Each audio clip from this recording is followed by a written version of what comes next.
Good morning, ladies and gentlemen. Welcome to the George W. Norris Legislative Chamber for the 56th day of the 108th Legislature First Session. Our chaplain today is Senator Holdcroft. Please rise. Good morning. The prayer this morning is actually a hymn, sometimes referred to as the Navy hymn. I'm not going to sing it, but please join me in prayer. Eternal Father, strong to save, whose arm hath bound the restless wave, who bids the mighty ocean deep its own appointed limits keep. O hear us when we raise our plea for those in peril on the sea. Amen. I recognize Senator Sanders for the Pledge of Allegiance. Please join me. I pledge allegiance to the flag of the United States of America and to the republic for which it stands, one nation, under God, indivisible, with liberty and justice for all. Thank you. I call to order the 56th day of the 108th Legislature First Session. Senators, please record your presence. Roll call.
Mr. Clerk, please record. There's quorum present, Mr. President.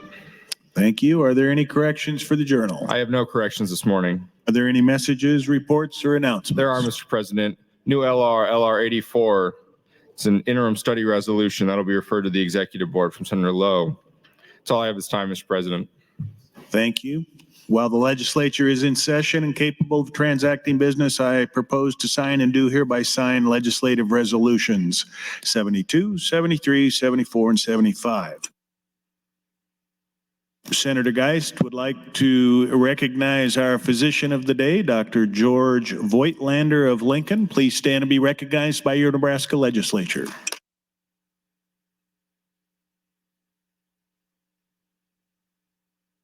Mr. Clerk, for first item. Mr. President, first bill on the agenda, Legislative Bill 583, introduced by Senator Sanders at the request of the governor. It's a bill for an act relating to education, amends several sections within Chapter 79, provides for the Foundation Aid and Special Education Supplemental Aid under the Tax Equity and Educational Opportunities Support Act, harmonized provisions because the original section declares an emergency. The bill was read for the first time on January 17th of this year and referred to the Education Committee. That committee placed the bill on general file with committee amendments. There are other motions and amendments, Mr. President. Senator Sanders, you recognize.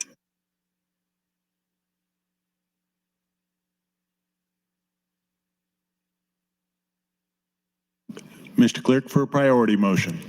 Mr. President, Senator Hunt moved to bracket Legislative Bill 583 until June 1st, 2023.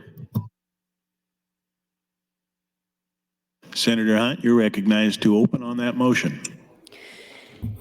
Thank you, Mr. President. Good morning, colleagues. Good morning, Nebraskans. This is a motion to bracket LB 583 and prevent it from moving forward, hopefully. I think that this bill taken on its own is deceptive in terms of what it's seeking to accomplish and how we're going to be able to come by that success, because it seems like it's going to be a good thing with additional funding for all schools. But when considered in combination with the proposed revenue cap that we just advanced in LB 243, the truth is that the schools wouldn't be able to use all of these funds because the majority of that increased aid will have been used to reduce property taxes instead of used as this bill intends, which is to fund schools. The increased aid wouldn't be new dollars for schools. It wouldn't be new dollars being injected into the budgets of our local schools. What it would be is replacement dollars for what they're losing in property tax levying authority under LB 243 that this body is probably going to pass. One amendment that I have introduced to potentially make this better is AM 1111, which we'll get to in a little while. But what that would do is increase the special ed funding commitment from the state from 80% to 100%. And I also think that this body should take to heart a lot of the comments that Senator Terrell McKinney made yesterday about this bill, about the kind of misguided idea that by funding special education, you're really helping schools get to a level that they need to be to help all of the students they serve. I think that that's actually kind of it's kind of a classist and probably racist belief that in order to help the schools that are struggling, you just need to give them money for special education, because it's an assumption that the reason that they're struggling is because they need more special education funds. But there are lots of schools in these underserved areas that, you know, it's not that they need a lot of special education funds. They need that too, but that's not going to be the Band-Aid that goes and solves all the problems that these bills have. And I'm all for, certainly, increasing the state's reimbursement for a district's special education costs. I don't intend to oppose any funds that would go to support that. And I don't intend to oppose that portion of the bill. If anything, I think we're walking the talk of making sure we can do everything we can to support our children. But the truth is that there's more, and that special education kids are not the only ones who are being underserved by our state's funding mechanism for schools. I think that we, the state, need to make sure that special education needs are fully reimbursed. So I would use this amendment to increase the special ed funding commitment from the state from 80% to 100%. It's really great to see the governor and this body have will for adequately supporting our schools with special needs, because that's something that our public schools do extremely well, especially if and when they have adequate resources to do it. But we're also looking at taking funding away from these schools with Senator Linehan's LB 753, which I understand will be debated very soon. Let's see. Yeah, next. Next. So, the first thing we do one bill ago is we have this revenue cap that we advanced in LB 243. And then the next thing we're going to do is defund public schools. And the thing that we're sandwiching in the middle is something that we think is going to smooth over the problem, but really isn't going to do anything. And there are so many of these efforts to chip away at access to education in our state, public education specifically. And a lot of the arguments for that bill have been that some students have not had their needs adequately met by public schools. And I wholeheartedly believe that 99% of the time, public schools and their employees do their absolute best to go above and beyond for our special needs kids with the resources that they have. But there are those that need a little bit more support. Of course, I serve public school students, I serve private school students, but the needs of those students are not adequately addressed by LB 583. There are so many things that we are doing to chip away at the strength of our public schools. We would say that there's Senator Kathleen Kauth's Sports and Spaces bill, LB 575, which is basically a bathroom bill, and also seeks to remove transgender students from school sports, which Senator Rob Clements, who's chair of the Appropriations Committee, prioritized. The chair of our Appropriations Committee in the state of Nebraska, who has so much power and so much authority over the way we budget our taxpayer dollars in this state, over the priorities that we express through our budget, he thought the biggest priority for our state was making sure transgender kids don't go to the right bathroom. That's your Nebraska legislature, folks. Well done. I wonder if Senator Clements even knows a trans person. I would be shocked if that was the case. Since we've been following the Florida playbook so closely, I think the next thing we can assume is that we're going to be having bills like the Don't Say Gay bill to prevent discussion of gender identity in schools, or criminalize parents of trans youth. Do what they're doing in Tennessee, which is basically creating an online registry for people to report parents who are supportive and affirming to gender expansive kids. This is already taking a toll in these other states. Just last week, the results of a survey in Florida found that 1 in 8 graduating high school students won't stay in Florida for college because of the culture war agenda that Governor DeSantis is pushing in education. And that includes things like dismantling diversity, equity, and inclusion programs on campuses, anti-LGBTQ legislation, the anti-critical race theory that has them removing books about Rosa Parks and Harriet Tubman from school classrooms. Many students surveyed said that they would have targets on their backs if they go to college in Florida. And I think that's right. I think the quality of education that you can get in Florida is not complete. It's not adequate. And I don't want to see Nebraska going down that same path. We are already losing a huge percentage of our graduating seniors. We have 2 available jobs for every worker because we can't keep our talent here in this state.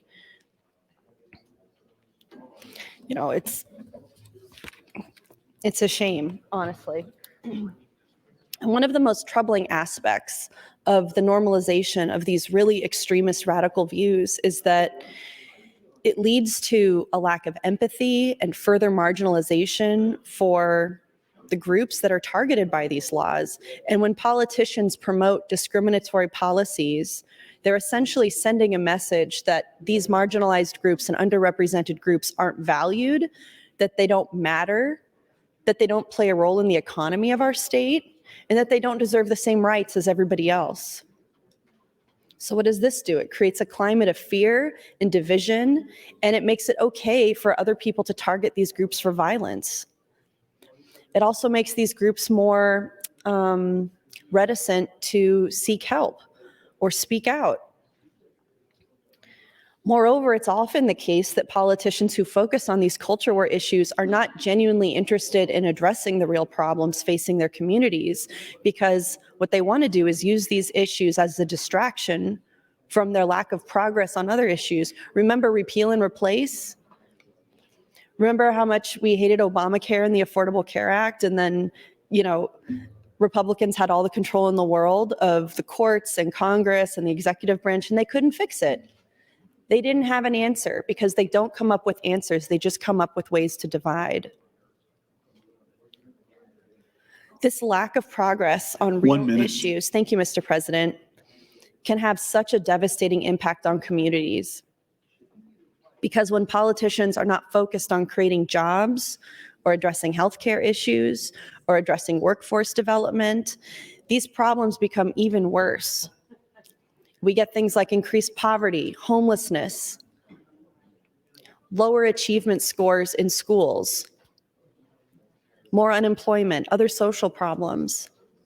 And all of these are the trickle-down effect of these discriminatory policies that Florida supports, Tennessee supports, Texas supports, and now Nebraska's going that way. Why? That's not who we are.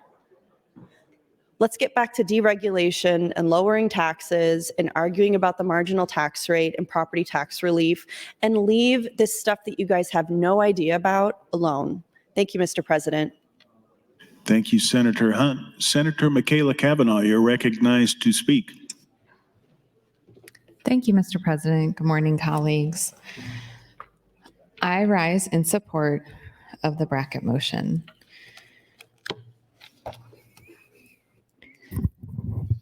We have multiple competing interests happening here. And what I'm continuing to see in the scheduling and the bills that are moving forward is the oppression of the minority voices in this body, the minority in Nebraska, and this is crossing the stratosphere of minority, racial minority, gender minority, income minority, political minority. We continually are pushing forward policies and agendas that financially benefit the most wealthy in our state on the backs of the most economically disadvantaged. Under the guise of an old and definitely disproved notion of trickle-down economics. Giving more and more and more and more to the most affluent members of our state is doing nothing for the most disadvantaged of our state. Yesterday, there was a considerable amount of conversation around how this bill gives funding to schools that don't need it and doesn't give funding to schools that do need it. And I think Senator Wayne was the one that said it at least first, if not the best. When you look at the zip code and you look at the income of the parents, we are seeing a clear and direct, disproportionate funding of those most in need. We are cutting taxes for the most wealthy. We are putting more and more money into the property tax fund, a tax that we do not levy at the state level. And yes, There are low-income, economically disadvantaged property owners, but who predominantly owns property? Those that have the means. There was an amendment, I believe it was Senator DeBoer's amendment, or maybe it was Senator Blood's amendment. I don't know. It was definitely a Democrat's amendment because it failed. There was an amendment that gave a tax credit to low-income property owners to meet their needs of their property taxes that this body did not support. There have been amendments on the tax packages to give a bigger tax break to lower wage earners. This body did not support.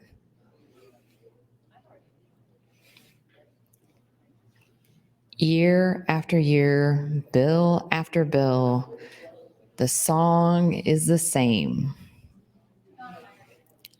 We need tax 1 minute. relief. We need tax relief. We need tax relief. Oh, no, but not for those that are most in need. They need to work harder. We need to cut government programs that support them and help lift them out of poverty. They need to work harder before they can get tax relief. They need to work their way out of full-time intergenerational poverty before we will start to care about them. Same song, different year. Same song, different year. This package is just part of the package of packages that oppress the most vulnerable in our state. So I'm going to vote for this bracket motion. I'm definitely not going to vote for cloture. I'm definitely not going to vote for the bill until I see a change in how we support the most economically disadvantaged. That's your time, Senator. Thank you, Senator Kavanaugh. Senator Hunt, you're recognized to speak.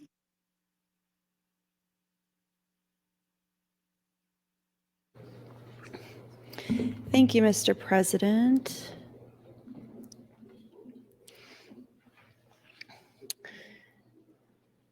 The lack of progress on real issues has an effect and a huge impact on communities.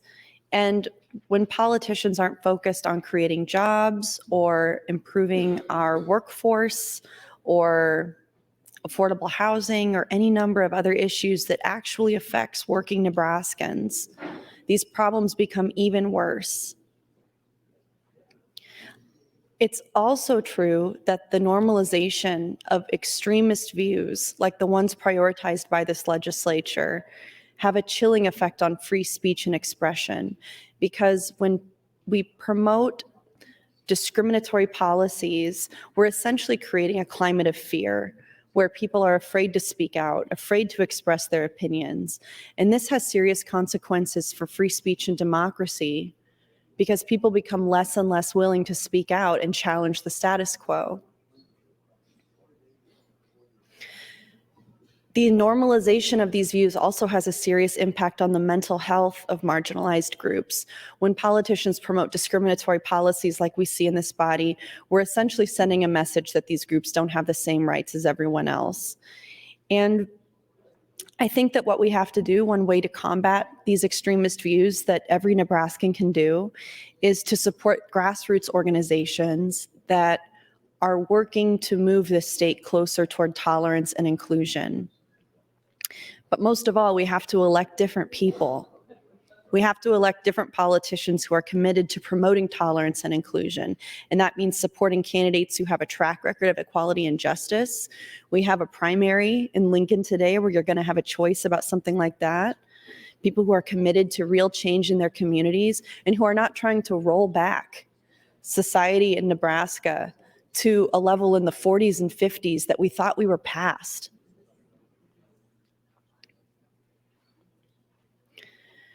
The targeting of trans youth by extremist, radical, far-right politicians is actually a really clear example of the insidious tactics that are on the rise that are just to secure the conservative vote. It's just to get evangelicals and far-right radicals out to vote. You're using scaremongering tactics and demonization of a marginalized group that doesn't have a lot of people fighting for them to appeal to your base at the expense of the well-being of these individuals. One of the primary tactics used to do this is to create a moral panic. I call it satanic panic, the new satanic panic around the issue of transgender youth. And you frame your opposition to transgender rights as a defense of traditional values. But in doing so, you're creating a culture war that pits those who support transgender youth against everybody else. And this is really useful for you because you can motivate a key segment of your voting base, conservative evangelicals. And these voters are so deeply concerned about social issues like abortion, LGBTQ rights, religious freedom, what they call critical race theory. And by targeting transgender youth, you're stoking these concerns and motivating these evangelicals to get out to vote. The irony, of course, is that by attacking these kids, you're doing real harm to a vulnerable group of people. 1 minute. Thank you, Mr. President. Trans kids already face significant obstacles and discrimination in their daily lives, and they are the ones in the schools that we're ostensibly trying to fix. They can face bullying in school, difficulty to accessing healthcare, and by making them a target of your political attacks, you're only making things worse. Furthermore, these attacks are based in a complete misunderstanding of what it means to be trans. It's not being confused, it's not being delusional. They're just individuals who don't identify with the gender they were assigned at birth. That's it, and it doesn't hurt you. It's legitimate, it's valid, it's not something that needs to be fixed or cured or legislated away. And this is just part of a pattern of far-right politicians using discrimination to motivate their base. And I don't want to see those same kinds of policies embodied through our school funding policies. That's your time, Senator. Thank you, Mr. President. Thank you, Senator Hunt. Senator McKinney, you're recognized to speak. Thank you, Mr. President. I rise in support of the BRCA motion, and I don't support LB 583 until we figure out how to address poverty. Like Senator Hunt stated earlier, the issues within the public school system in my district are not just pertaining to kids needing more funding for special education. We need better funding, period, especially to address the effects of poverty and how poverty affects how students learn. And that's not just in my district because poverty is across the state. And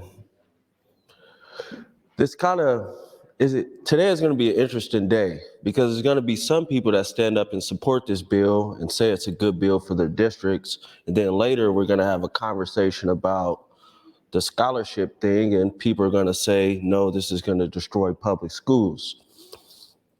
My issue in this is be consistent, because if we don't address poverty, that affects public schools too, especially in communities that are historically impoverished. So we can't care about them on one hand and not care about them on another hand.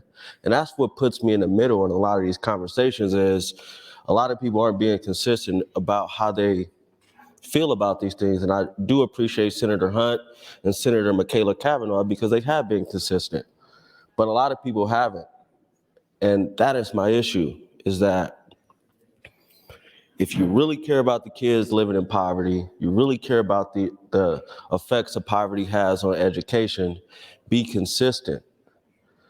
And that is something that's going to be very telling today, that the lack of consistency within his body as far as addressing issues that pertain to kids that live in poverty, and why I've taken the positions I've taken this year, because I don't feel like the political will on both sides is there to actually care about kids that live in poverty. And that is my issue. It can't just be, because to say we're going to set aside X amount of dollars to address special education,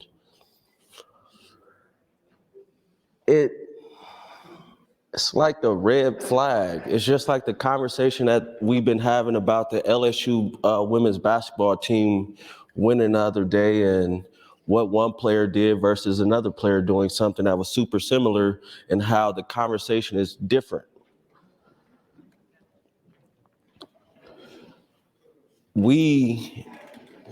If we really care about addressing the issues within education, then we have to address the effects of poverty in an equitable way.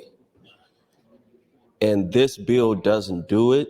It doesn't do it for me. And unless we start addressing poverty and really talking about poverty, I'm not supporting this. And it's a lot of other things I'm probably not going to support. Because at the end of the day, the weight that is placed on my shoulders and Senator Wayne's shoulders and other senators' shoulders that represent schools that have high poverty is a lot different. And I can't just disregard that. And I know a lot of people are like, oh, but you put your name on this bill. You know why I did it, honestly? Because I don't think people care enough. And consistently, it goes back to the conversation of wait, it'll get better. And a lot of people I've spoken to in my community 1 minute. are tired of waiting and just want a chance. And let's figure out a way to address poverty in this bill. It can't just be special ed, and we just got to be honest about that. Special ed isn't the only need in public schools in our state. Thank you. Thank you, Senator McKinney. Senator Michaela Cavanaugh, you're recognized to speak. Thank you, Mr. President, colleagues. Senator McKinney's comments sparked a question for me, and I wonder if Senator Merman would yield to a question. Senator Merman, will you yield to some questions? Yes. Thank you, Senator Merman. I'm sorry, I'm asking you since you're the chair of education, I'm hoping you can help provide some light on this. So this is a TIOSA bill. If we don't pass this bill, what happens with TIOSA for the next biennium? If we don't pass the bill, I assume TIOSA just stays the way it is going forward. The way it was for the last biennium? Yes. Okay, so this is the only bill that changes TIOSA this year? It doesn't change through the budget? Well, we've had other bills in committee also affecting TIOSA, of course. Okay, but this is the only one that has a priority is being debated? Yes. Okay, and so if we don't pass this, there's no changes in the budget that would happen to TIOSA? Are you talking about if we don't pass this bill or the Yes, changes in? or even if we do pass this bill, will TIOSA also be changed through the budget, or is it only changed through specific TIOSA legislation out of the Education Committee? Well, there's other bills in committee in the total package, of course, in other committees that affect what happens with this bill and vice versa. There's a bill in the Revenue Committee. There's a bill in appropriations. Can you explain how, like, what do you mean other bills that are impacted by this bill? Well, the bill on appropriations, of course, would provide the funding for this bill. And then the bill in revenue would provide for the tax asking for this bill. What is the tax asking in this bill? Well, how the bill, I should say how the bill operates tax-wise. Okay. I guess I didn't understand that this changes how we operate our taxes. I thought this was the funding, how we're funding TIOSA. Well, one of the purposes of this bill is to provide property tax relief. So how does this bill specifically provide property tax relief? Well, by providing more state funding to schools, it allows local school boards to reduce their property tax asking. Okay. But since we don't levy property taxes, we're providing more state aid to public schools. And then with the idea that then public schools will need less in property taxes. That's correct. Okay. But we don't need to do anything tax-wise for public schools to lower their property tax. Well, if education is to be properly funded in the state, for local school boards to reduce the amount of property taxes they ask for, we need to provide more funding from the state. Right. But we don't, yes, I agree with that. And I love that because that's definitely what we should be doing.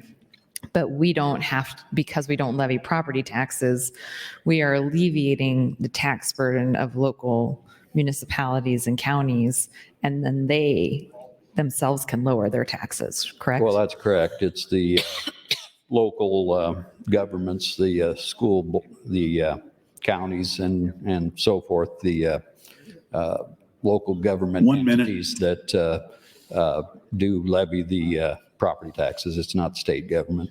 So this alleviates their tax burden and allows for them to lower their taxes. That is correct. Okay. I guess I'm still not understanding how that connects to any other tax package since we don't levy the tax. Well, of course, appropriations, they have to appropriate the funding for the aid that we provide from the state through this mechanism with this tax bill. But we're not increasing. Not tax bill. We this, wouldn't be education bill. increasing taxes at the state level to fund this bill. Did you say we'll be increasing I taxes? said, I'm asking, we would not, would we? No. Well, revenues at the state level for the state are coming in way above expectations. So that gives us the That's your time, opportunity. senators. Thank you. Thank you, Senators Kavanaugh and Merman. Senator Hunt, you're recognized to speak, and this is your last time before your close. Thank you, Mr. President. I have some analysis here from Open Sky that I had been looking over that's sort of doing an analysis of the Pillen plan, which is LB 583, this bill, and the combined plan of LB 583 and LB 320, which we advanced yesterday. These comparisons that I'm looking at, they're based upon year 3 for both plans, since this is after the increased SPED reimbursement, special education reimbursement, starts to be counted as a resource in the TIOSA formula. Year 3 is also when LB 583 changes the $1,500 foundation aid from it all being counted as a resource to only $900 being counted as a resource and $600 not being counted as a resource for foundation aid. Aid continue in year 3. These comparisons are based upon the 2022-2023 school year numbers for which we have complete data. So the data in the comparison may not fully match the governor's numbers, but it's pretty close. The numbers are close enough to see the impact that each plan would have on general fund levels for our state. So this bill generally brings levies down together, meaning that low levy districts get about as much potential levy reduction as high levy districts. This plan does not bring high levies down so that levies are closer together across the state. Property tax equity is a main intent of TIOSA. LB 583 does a really good job at bringing down the levies of the high levy districts so that levies are brought closer together across the state. The current disparity of levies is a major concern in rural Nebraska. There are 39 schools with more than 1,000 students. Their general fund levies are fairly consistent and range from 90 cents to 105, with 2 schools above 105 and 6 schools below 90 cents. The average potential levy reduction under LB 583 is 0.1162 cents, and under the combined plan, it's 0.1496 cents. The major outlier here is West Side, a non-equalized school, which under the Pillen plan will have a levy reduction of 0.2292 cents, twice as high as the average. Under the combined plan, West Side would have a levy reduction of 0.0868, which is about 6 cents less than average. There are 205 schools that have under 1,000 students. 115 have a higher potential levy reduction under the combined plan, while 90 have a higher potential levy reduction under the Pillen plan. But there's a huge difference in how much the reduction is and the potential new levy under each plan. Foundation aid does not take into account the needs or the resources of the students or the schools. Under the Pillen plan, LB 583, foundation aid will cause the loss of 17 more equalized schools and will drive levies farther apart, especially in rural Nebraska.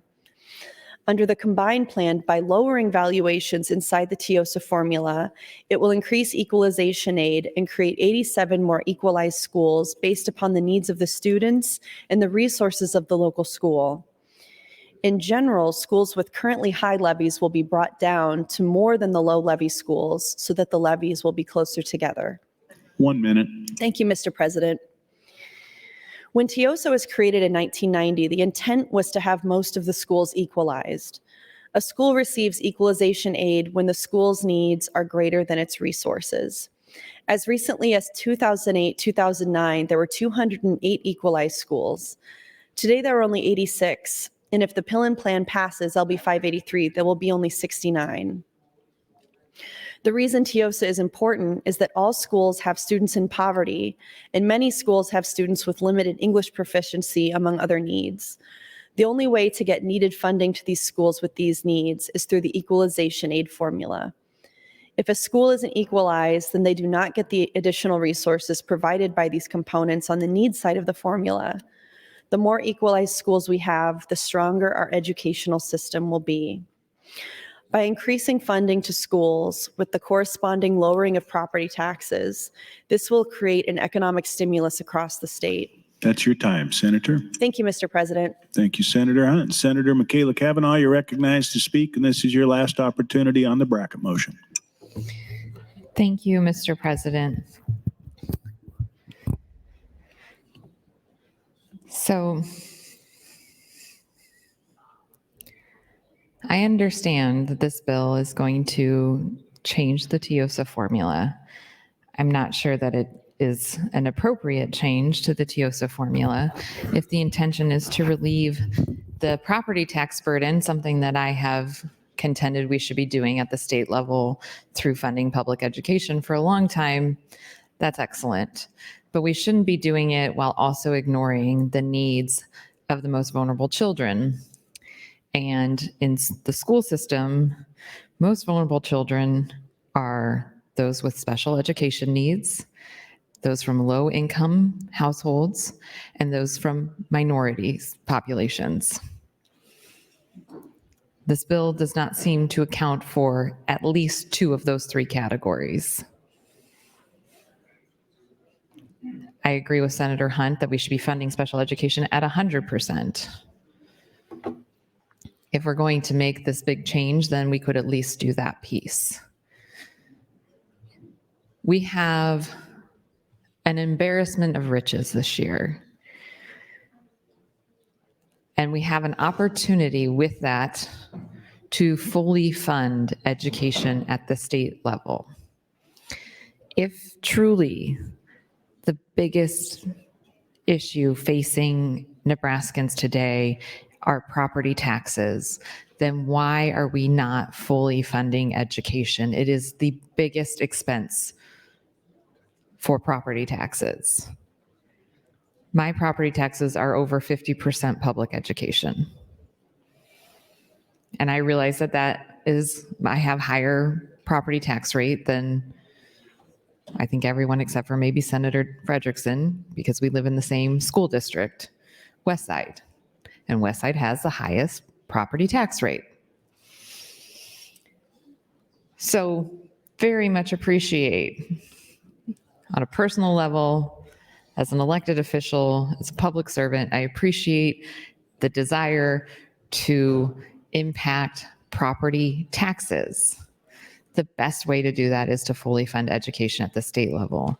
And fully funding education at the state level does not mean giving the same amount of money per student per school. It means meeting the needs of the students and the school districts.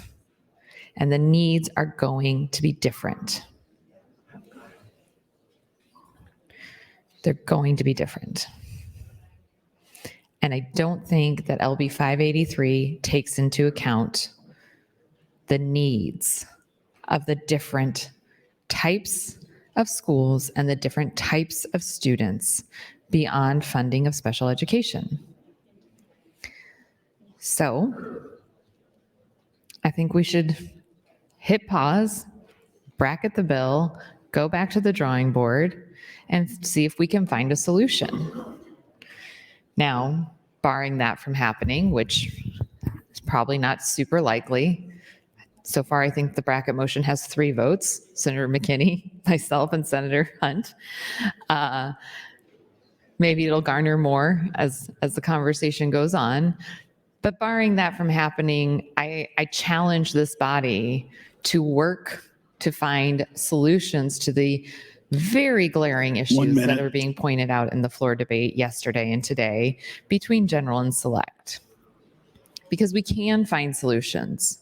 We can continue to work on 583 to find the right balance to ensure that we are getting the dollars to the students that need them in the way that they need them. Getting resources to the schools that need them in the way that they need them.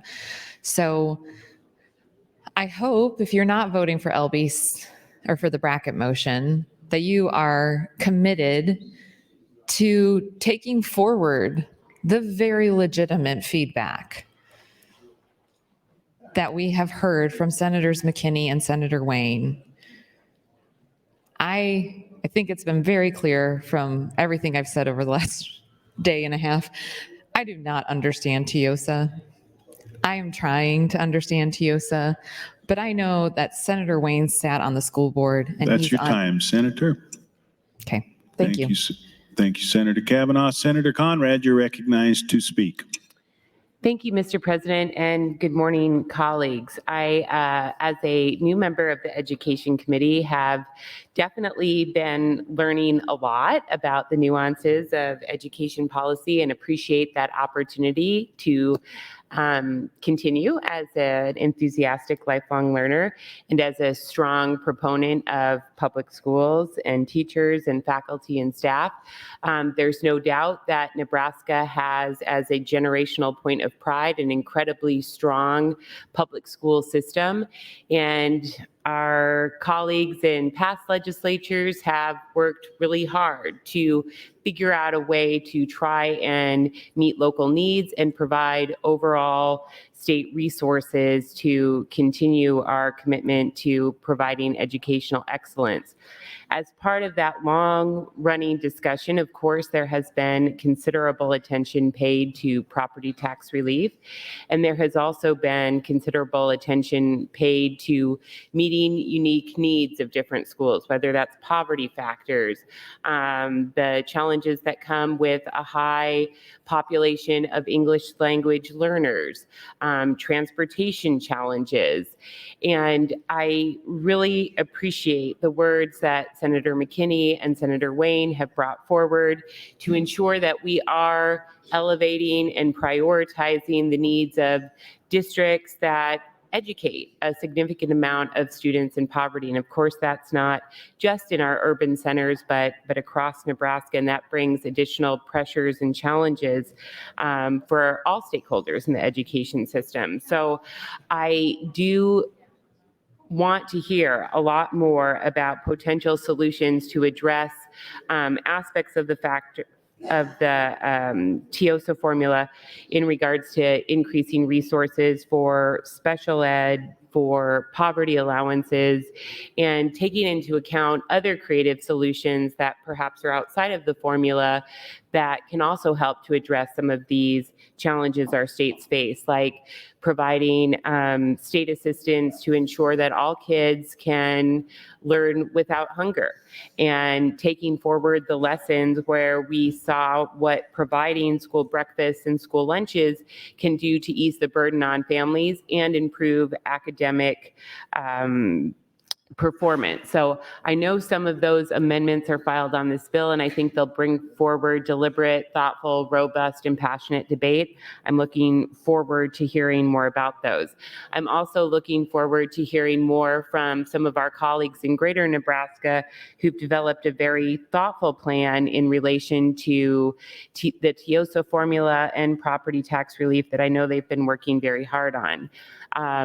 I think it is a close call, as many of the votes that come before this body, where you have some aspects of policy that you are wholeheartedly supportive of, and you have other areas where you're a bit hesitant or trepidatious about whether or not that is right for your district and the state as a whole. As a whole, I support LB 583 and appreciate the work that the senators in the Education Committee and Governor Pillen have put forward to try and increase resources to education. As a whole, I think that's a good thing. I think that's the right move. It does address providing some additional foundational aid, which has been a long-running concern for our colleagues in Greater Nebraska. And one thing that really tips the scales for me in terms of the underlying legislation on the board here today 1 minute. thank you, Mr. President, is the increase in special education funding. This has been an issue that has been a top priority for our schools and for our state for years and years and years. And because the federal government and the state government has failed to keep their promises in ensuring students with special needs have the resources that they need to learn and to achieve, I really feel like the effort is there to try and improve funding in relation to the needs special needs students have. So that kind of tips the balance for me, while I have hesitations about other matters contained in the legislation. But I do think that the debate that we will have today will be thoughtful in bringing forward alternative solutions and points of view about how to address our shared commitment to public education in Nebraska. Thank you, Mr. President. Thank you, Senator Conrad. Senator Hunt, you are recognized to close on the bracket motion.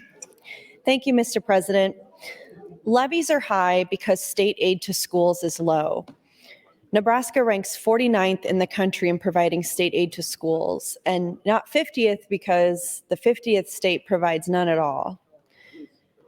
47 schools have less than $1 million in valuation per student. And for some schools, less than $500,000, it's difficult for them to generate the resources needed to fund the needs of their students. They rely on equalization aid or other forms of state aid. 17 of these schools have less than 1,000 students, and 13 or more have under 3,000 students. On the other hand, about 90 schools have over 2 million evaluation per student. Currently, only one of them receives equalization aid of $1,550. But due to their small size, many of them still have a high cost per student and therefore have a higher levy at times. Lowering valuations will help many schools to become equalized and be able to lower their levies. The combined plan is the most equitable and fair way to distribute increased state funding to schools. Both plans are within a range of $275 million to $375 million, depending on which fiscal note you have or the projections on the levy distribution. The combined plan would use the unclaimed LB 1107 Property Tax Incentive Act credits to help fund the plan. It's estimated that $100 million will be unclaimed. The Pillen plan creates the Education Future Fund, which can be used to fund either plan. So these resources should be more than enough to cover the combined plan funding. I'm eager to hear the rest of this debate. I, like Senator Conrad, am eager to be a lifelong learner on this issue because I did not come into the legislature with a lot of experience in education or school funding, but just as a public school parent myself. I know that Omaha Public Schools has opposition to this bill, saying that equalization aid is the difference between needs and resources. For more than 30 years, our state's approach to school funding has been fairly straightforward. School districts that have higher needs than resources receive equalization aid through TIOSA. School districts that have higher resources than needs receive no equalization aid. It's really that simple, and it makes complete sense. LB 583 and the various other bills over the years that seek to add basic funding, which some call foundation aid and others call stabilization aid, regardless of whether inside or outside of the TIOSA formula, are simply efforts to reallocate state resources to school districts that, under the current law, don't require additional state resources. To be clear, they may want additional state resources, but they don't need additional state resources because they have sufficient local resources. We understand why this comes up every year. As local resources have increased due to significant increases in property values, many school districts no longer receive equalization aid that they used to. While LB 583 includes foundation aid as a formula resource, that ultimately has no bearing on school districts who already have more needs than resources. It is simply an increase of state funds of $1,500 per student, which further exacerbates the disparity in local resources between equalized and non-equalized districts. LB 583 contains another concerning provision. It pays for foundation aid through the Education Future Fund. In essence, this has the effect of prioritizing foundation aid over equalization aid. 1 minute. Thank you, Mr. President. LB 583 includes language that moves the TIOSA certification date back from March 1st to May 1st, 2023. This is something that the legislature does every year. We all understand why this is necessary. TIOSA is such a significant part of the state budget that TIOSA cannot be certified until the state has completed the budget review process. Because of that, the legislature has a long history of manipulating the formula to balance that budget. We're very concerned that the state will struggle in the long term to fund its existing TIOSA commitments, especially if state general fund receipts are significantly reduced by proposed tax reform legislation and new education funding is prioritized by the proposed Education Future Fund. I completely share these concerns. I would encourage a green vote on the motion to bracket, and I'd like a call of the House and a roll call vote. Thank you, Mr. President. Thank you, Senator Hunt. There's been a request to place the House under call. The question is, shall the House be placed under call? All those in favor vote aye. All those opposed vote nay.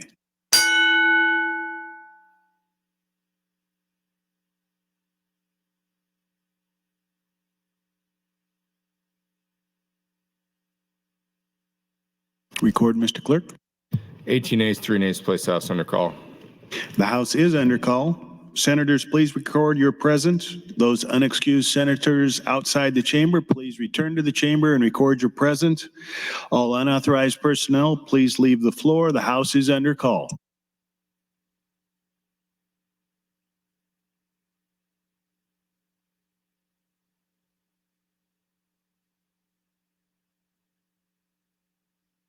Senator Bostelman is announcing some guests in the north balcony. Fourth graders from Utan Elementary in Utan, Nebraska. Please stand to be recognized by your Nebraska Legislature.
Senators Dorn, Dover, and Clemens, please return to the chamber. The House is under call.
All unexcused members are present.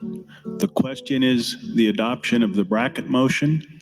There's been a request for a roll call vote. Mr. Clerk.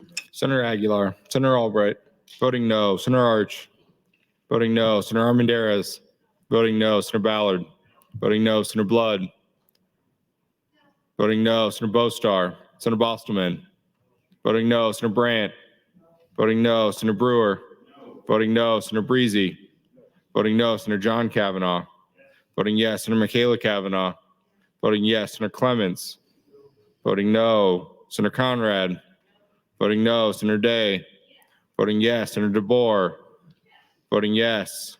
Senator DeKay, voting no. Senator Dorn, voting no. Senator Dover, voting no. Senator Dungan, voting no. Senator Erdman, voting no. Senator Frederickson, voting no. Senator Geist, voting no. Senator Holleran, voting no. Senator Hansen, voting no. Senator Hardin, voting no. Senator Holcroft, voting no. Senator Hughes, voting no. Senator Hunt, voting yes. Senator Ibach, voting no. Senator Jacobson, voting no. Senator Kauth, voting no. Senator Linehan, voting no. Senator Lippincott, voting no. Senator Lowe, voting no. Senator McDonald, voting no. Senator McKinney, voting yes. Senator Mosier, voting no. Senator Merman, voting no. Senator Raybold, voting yes. Senator Reapy, voting no. Senator Sanders, voting no. Senator Slama, Senator Vargas, voting no. Senator Von Gillern, voting no. Senator Walls, voting no. Senator Wayne, Senator Wishart, voting no. Vote of 7 ayes, 38 nays, Mr. President, on the motion to bracket. Thank you, Mr. Clerk. The motion fails. I raise the call. Mr. Clerk, for items. Mr. President, the next item would be the committee amendments from the Education Committee chaired by Senator Merman. Senator Merman, you're recognized to open. Thank you, Mr. President, and good morning, colleagues. I rise today and introduce AM 970, the Education Committee's amendment to LB 583. First, I want to thank Senator Sanders, as well as her team, and Governor Pillen and his team for bringing this bill. AM 970 was advanced by the committee on a 7-1 vote, and then the bill was advanced to the floor on a 6-1-1 vote. AM 970 will provide supplemental special education funding at 80% minus funding already provided by the existing statute 79-1142 as calculated by the Nebraska Department of Education. The money will be distributed from the Education Future Fund, which is established in tandem by LB 583 and LB 681, brought by Senator Clements. It is likely we will get to LB 681 as part of the budget. I want to be clear that we all know that what we're voting on. AM 970 includes the special education reimbursement as a resource calculated inside the formula. AM 970 also establishes a new calculation for establishing net option funding. Under AM 970, net option funding will be the product of the net number of option students multiplied by the difference of the statewide average basic funding per formula student minus the amount of foundation aid paid by per formula student. Again, that's net option students multiplied by the difference of the statewide average basic funding minus formula aid paid per formula student. If my verbal recounting of this formula does not make sense, I have it printed out here on my desk for senators to see. AM 970 maintains the foundation aid of $1,500 per student, with 23% of such aid paid from the Education Future Fund and shall count as a formula resource. Finally, AM 970 has reporting requirements for the school districts so that they may identify how much additional state aid they received as a result of this legislation. The school district also must report how much it was able to reduce its property taxes during such time, if any such reduction occurred. This last addition is very, very important part of this package, especially for me as a rural senator. As we have well established for the last week of debate on the floor, the state has a very healthy balance in the cash reserve and in the state's general fund. One of the purposes of increasing state aid to schools is so that it may result in a property tax decrease for our constituents. In other words, I would not vote for this legislation if I didn't believe it would result in property tax relief for all Nebraskans. This legislation will help schools with increased funding. With this aid comes the responsibility of all school districts to adequately relieve their taxpayers of burdensome property tax relief. Again, I thank Senator Sanders and Governor Pillen for bringing this legislation. And if Senator Conrad wants any of my remaining time, I would be happy to yield to her. Senator Conrad, that would be 6 minutes and 15 seconds. Thank you, Mr. President, and thank you to Senator Merman and to Senator Sanders for their work and their leadership on this measure as well. We have taken up a lot of very contentious issues together in the Education Committee this session, and I really appreciate the diverse cross-section of Education Committee members from different communities, different points on the political spectrum, different levels of experience, coalescing and coming together to try and find a path forward to improve education in Nebraska and to try and infuse more resources into our educational system. As the case with any legislation and any approach, of course, there will be detractors. Of course, the solutions, particularly when grounded in consensus, will not be perfect, but we shouldn't let perfect be the enemy of good. And I think it has been incredibly unfortunate that in recent years, we haven't seen the same amount of energy or interest in infusing resources into public education in Nebraska.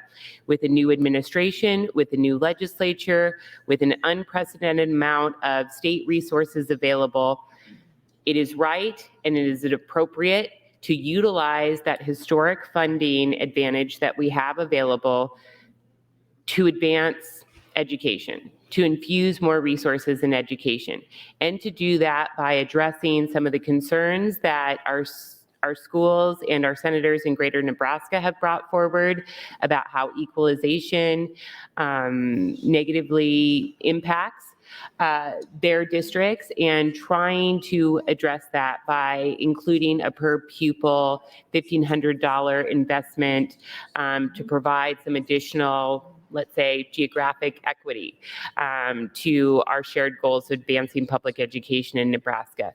There has been a consistent and appropriate constant refrain across school districts for many, many years about the increased pressures that they have in meeting the needs of students with special needs.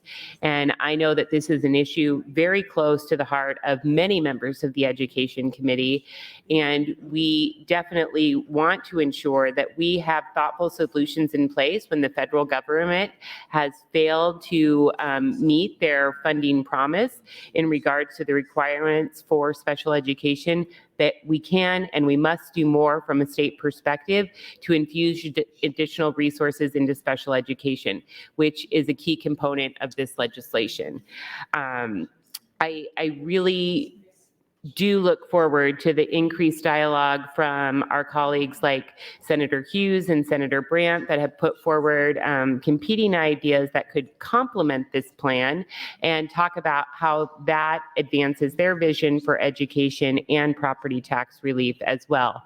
I'm also very eager to work with Senator Hunt and Senator Kavanaugh on addressing other solutions to be responsive to the advocacy that Senator Wayne, Senator McKinney, and others have raised in addressing poverty in our schools, whether that's inside or outside the formula. But as a whole, colleagues, I would encourage you to listen carefully, to engage in these substantive policy debates that are before our legislature. And I'm hopeful that we can always work to improve a package, as LB 583 is a part of. But I do want to note that the Education Committee as a whole felt like this was an important step forward. Is it perfect? No. Does it help to bring additional resources to public schools in Nebraska? Yes. Does it address concerns from rural and greater Nebraska? Yes. Does it help to elevate the needs for special education funding? Yes. On a whole, those are good things and worthy of debate and advancement. I'm hopeful that as a collective, we'll continue to refine this educational package and proposal with perhaps other ideas inside or outside the formula. But I do want to just kind of center the heart of this proposal, which I believe as a whole offers many positive attributes for advancing a strong public education in Nebraska. Thank you, Mr. President. Thank you, Senator Conrad. Mr. Clerk, for a motion. Mr. President, amendment, Senator Brandt would move to amend the committee amendments with AM 1124. Senator Brandt, you're recognized to open on your amendment. Thank you, Mr. Lieutenant Governor. Thank you, Senator Sanders, for bringing 583.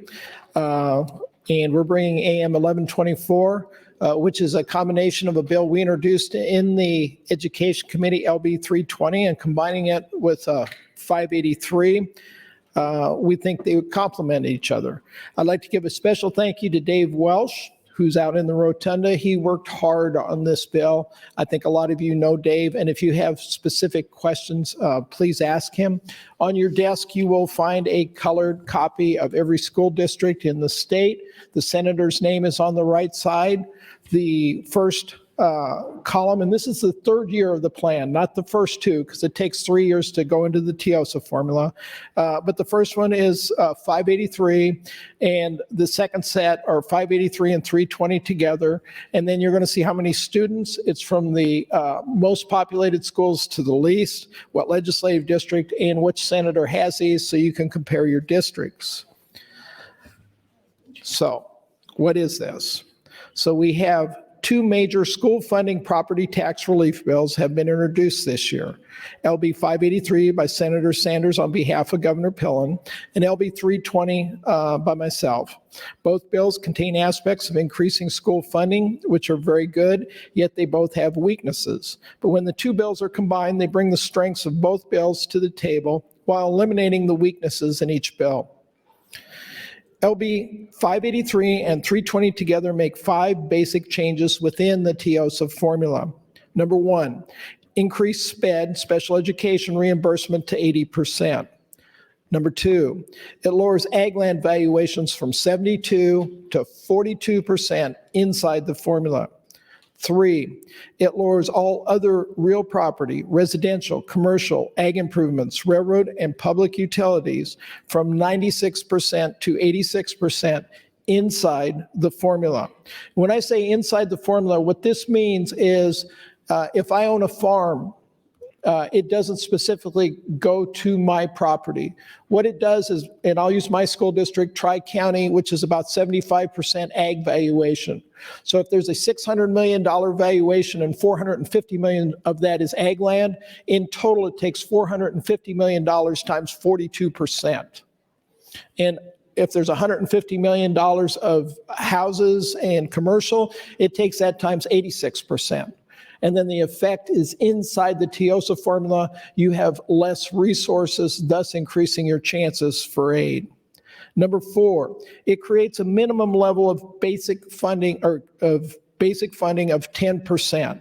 And number 5, it creates a minimum level of state support for every student of $1,500. What that means is this: a lot of our rural schools, as was discussed yesterday, have very high costs per student. We have schools out there that are $20,000 per student. 10% of $20,000 is $2,000 a student.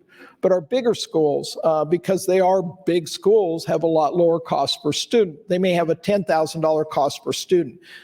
10% of that is only $1,000. What this amendment says is they will receive up to $1,500. So why are these changes being proposed? TIOSA, the Tax Equalization and Educational Opportunity Support Act, created in 1990 with the passage of LB 1059, and is now under state statute under Chapter 79. One of the original intents of the bill, which is still in statute today, is to assure a greater level of equity in property tax rates for the support of the public school system. This simply means that property tax levies should be closer together. Increasing SPED reimbursement to 80%. When TIOSA began, SPED reimbursement was around 80%. Today, it is at 46.3% on average across the state. I commend Governor Pellin, Senator Sanders, along with many others who want to increase SPED reimbursement to 80%. SPED reimbursement has always been considered as a resource within the formula, and it should stay there. If it is reimbursed outside of the formula, then equalized schools will get reimbursed through equalization aid and also reimbursed outside the formula. This double dipping would not be good use of state funds. Valuation changes within the TIOSA. Today, there are only 86 equalized school districts out of 244. In 2007, there were 205 equalized school districts out of 254. There are 2 main reasons for this drastic change. The first is that ag land values rose by double-digit percentages from 2008 through 2015. This unprecedented change in valuations greatly reduced the amount of equalization aid going to schools. The second factor is that the local effort rate, the LER, was increased from 95 cents to $1 in 2008, which also reduced the amount of equalization aid going to the schools. By combining LB 583 and 320, equalization aid can be restored and the number of equalized schools will increase by 87 to a total of 173 out of 244. This will help to meet the intent of TIOSA by bringing levies down and closer together. On the last page of the handout, second to last page of the handout you received, you'll see the effect on reducing those levies and how combining these really brings down the top end and makes it a really nice bell curve out of the combined plan. And then the very last page of the handout is the history of TIOSA for the last 20 years. So ag land to 42%. In 2007, ag land comprised 21% of statewide property valuations. In 2021, that rose to 33%. From 2007 to 2021, ag land values rose 312%. So the adjustment to 42% within TIOSA brings ag land back closer to the 21% of statewide valuations that was in effect in 2007. Now, we take other real property to 86%. Rather than lower the local effort rate, the better approach is to also lower other real property values. From 2007 to 2021, residential and commercial property rose 169% and 173% respectively. These increases are much lower than the 312% increase for ag land, so the adjustment is not as great. Other real property also includes new growth, construction, while there is no new ag land being created. From 2007 to 2021, new growth accounted for 1.6% of valuation increases for residential property each year, out of a total growth of 4.18%. Commercial property new growth was 2.32% out of total growth of 5.9%. The next aspect, basic funding at 10%. One of the big complaints about the TIOSA formula is that a lot of students do not receive any equalization aid, even when other sources of state aid are included: net option, allocated income tax, and community achievement. There are currently 135 school districts, over 56,000 students, that receive less than 10% of their basic funding from state aid. All Nebraska students are worthy of at least 10% of their basic funding provided by the state. The reason to include 10% basic funding in the state aid calculations is because a lot of schools' general fund operating expense is greater than $15,000 per student. So this calculation will provide more than the $1,500 per student. This calculation also will float with inflation. Per student funding at $1,500 per student. After all the calculations above are completed, there are still 24 schools who receive less than $1,500 per student of total state aid. So additional state funding will be provided so that all schools receive a minimum of $1,500 per student.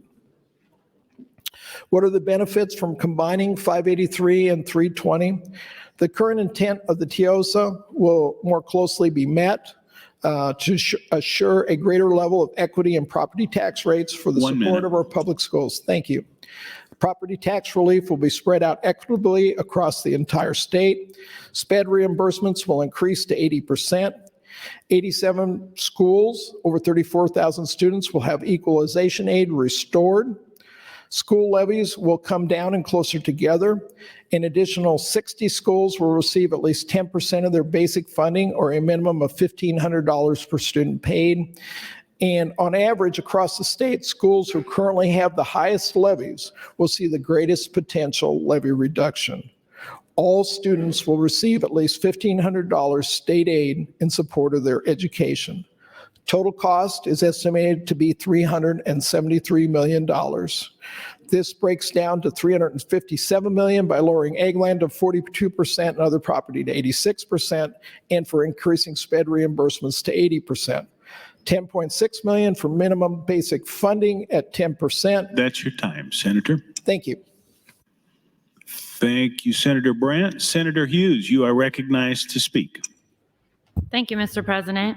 I rise in support of AM 1124, and I want to thank Senator Brandt for bringing this amendment to LB 583, as I think it improves upon the school funding bill brought forward by the Education Committee. I am also thankful that we have a governor that is really interested in increasing state aid to our public schools.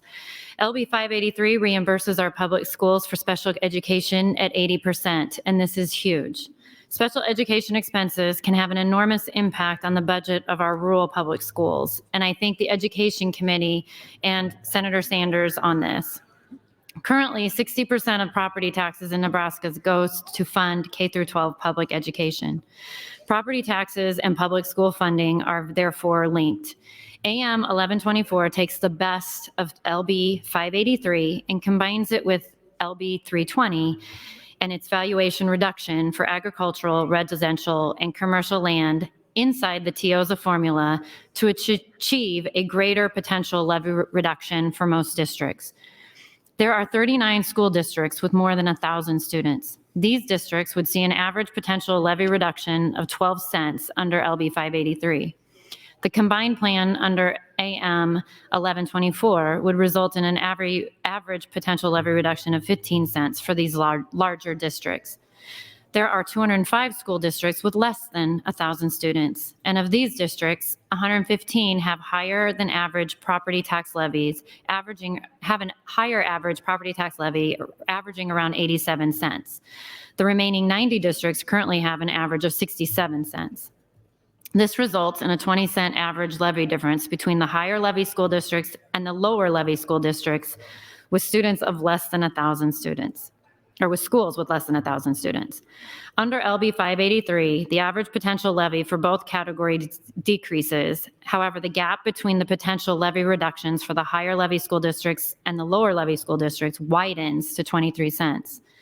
Under the combined plan, the average potential levy for the districts with less than 1,000 students also drops, but the levy gap between these higher levy school districts and lower levy school districts shrinks to under 3 cents.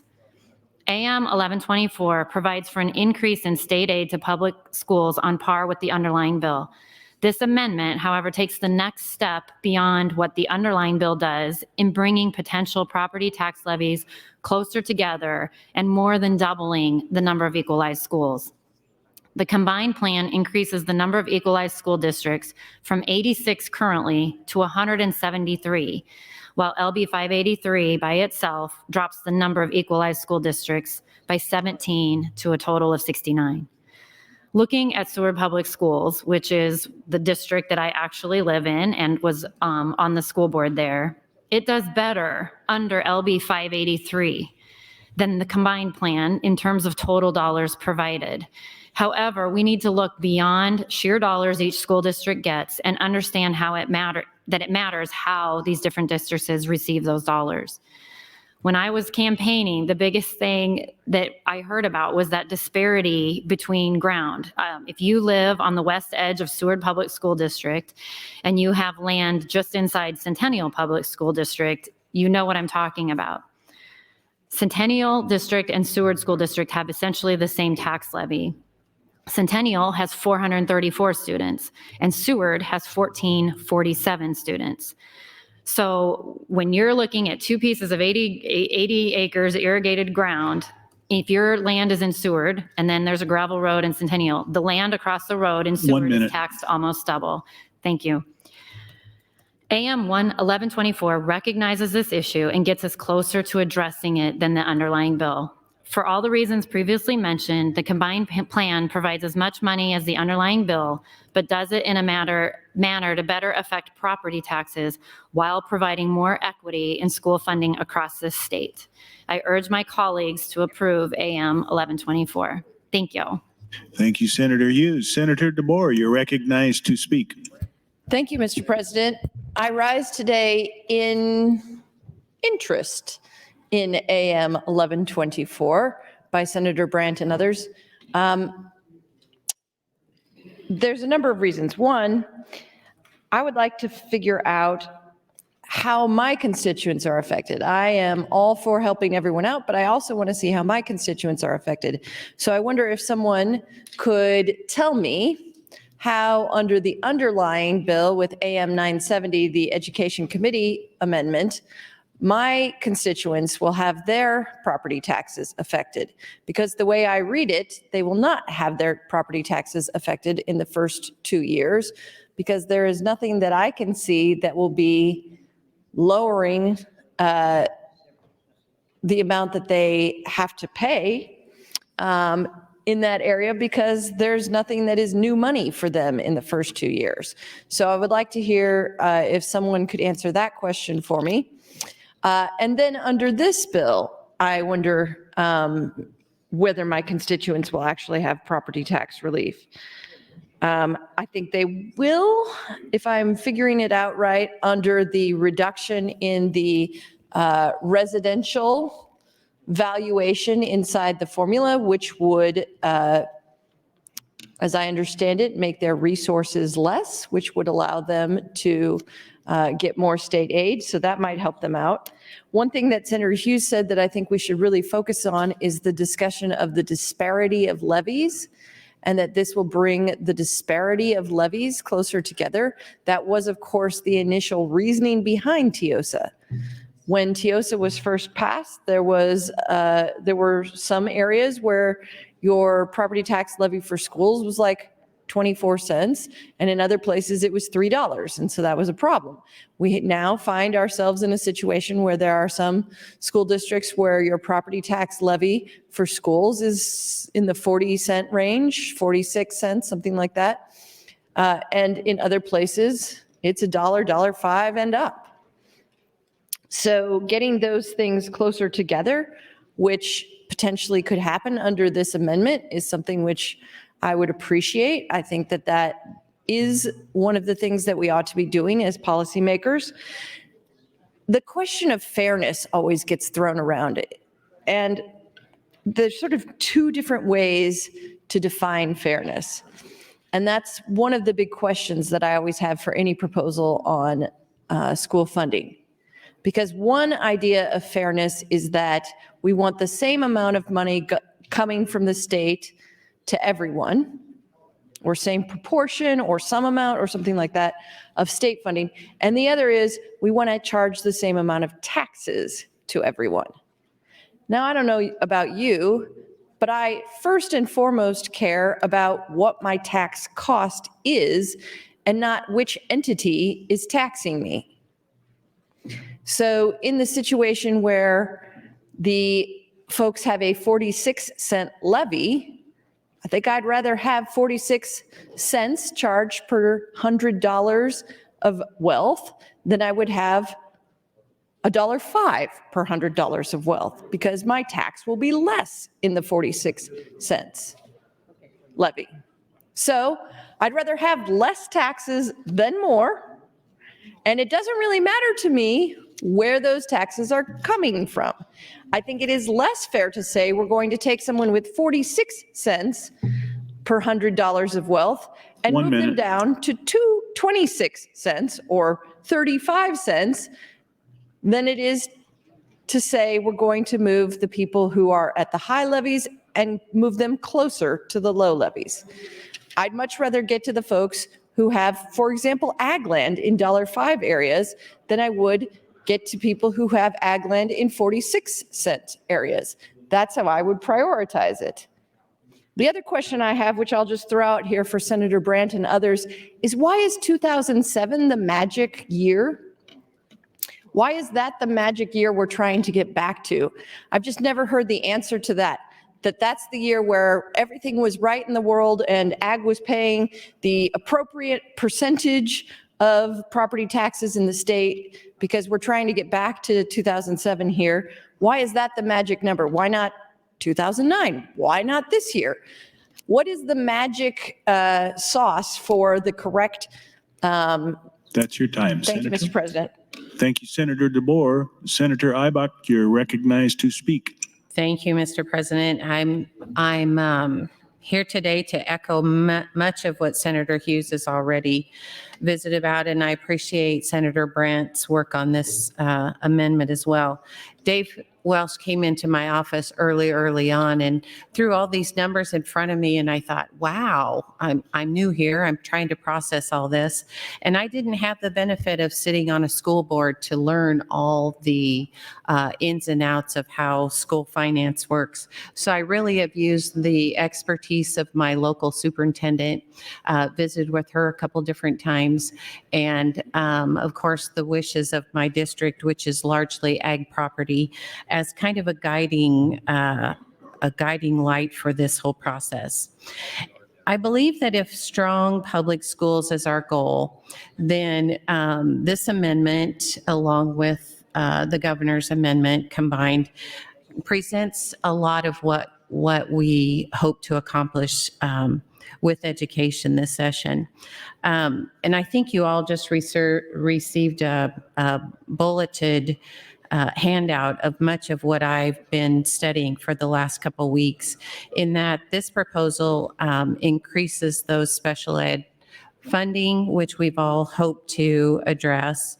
It lowers the ag land valuation from 70 to 42%, which is huge for my district, and that's what they sent me here to do. And as well as it lowers all the real property. But if you're like me and you just want, tell me in a capsule what this does. If you look at the back page of that, it assures a greater level of equity in property tax rates, check. It addresses property tax relief that's spread out more equitably, and that's a check. The special education is a check. And then if you look at 87 schools will have their equalization aid restored of those 173, that's a big check mark, especially for my rural schools. School level levies will come down. An additional 60 schools will receive the $1,500 per student, because if you look above, there are still 24 schools under the proposed plan that will receive less than that $1,500 per student. And then the total costs, of course, are always relevant, which is on the lower part of this. But I've appreciated the dialogue. I've appreciated the conversation around building a good proposal that will be fair and equitable to all schools. With that, I would yield the remaining part of my time to Senator Breezy, who has additional comments. Senator Breezy, you have 2 minutes. Thank you, Mr. President. Thank you, Senator Ibach. I appreciate that. You know what we've been talking about here for 2 days and then last week as well is we have a package of bills here, a negotiated package, and we really need to respect the details of that package. A lot of time and effort went into it, and I would encourage everyone to stay with the package. But with that said, I do applaud Senator Brandt for his persistence and his work on this and the work he's done. And these are ideas that, yes, do need to be discussed at some point. But first of all, I want to address something we heard yesterday. We kept hearing suggestions yesterday complaining how this bill sends dollars to rural schools, and that wasn't fair to do that. But let's talk fairness. Again, OPS gets roughly 65% of its funding from the state. A school out in my area gets 0.8%. Does that sound fair? OPS gets $5,600 per kid. St. Ed, thank you, Mr. President. St. Ed down the road from me gets $136 per child. Is that fair? We can all argue all day about fairness, but a lot of people where I come from don't think that's fair. And as I look at Senator Brandt's amendment here, I look at the discrepancy that we have. The district that's getting 0.8% of its funding from the state. Pillen's plan would take that up maybe to 18.5%. Still, that compares to 72% for OPS. But Senator Brandt's amendment would pull that back to 11.7%, according to my numbers.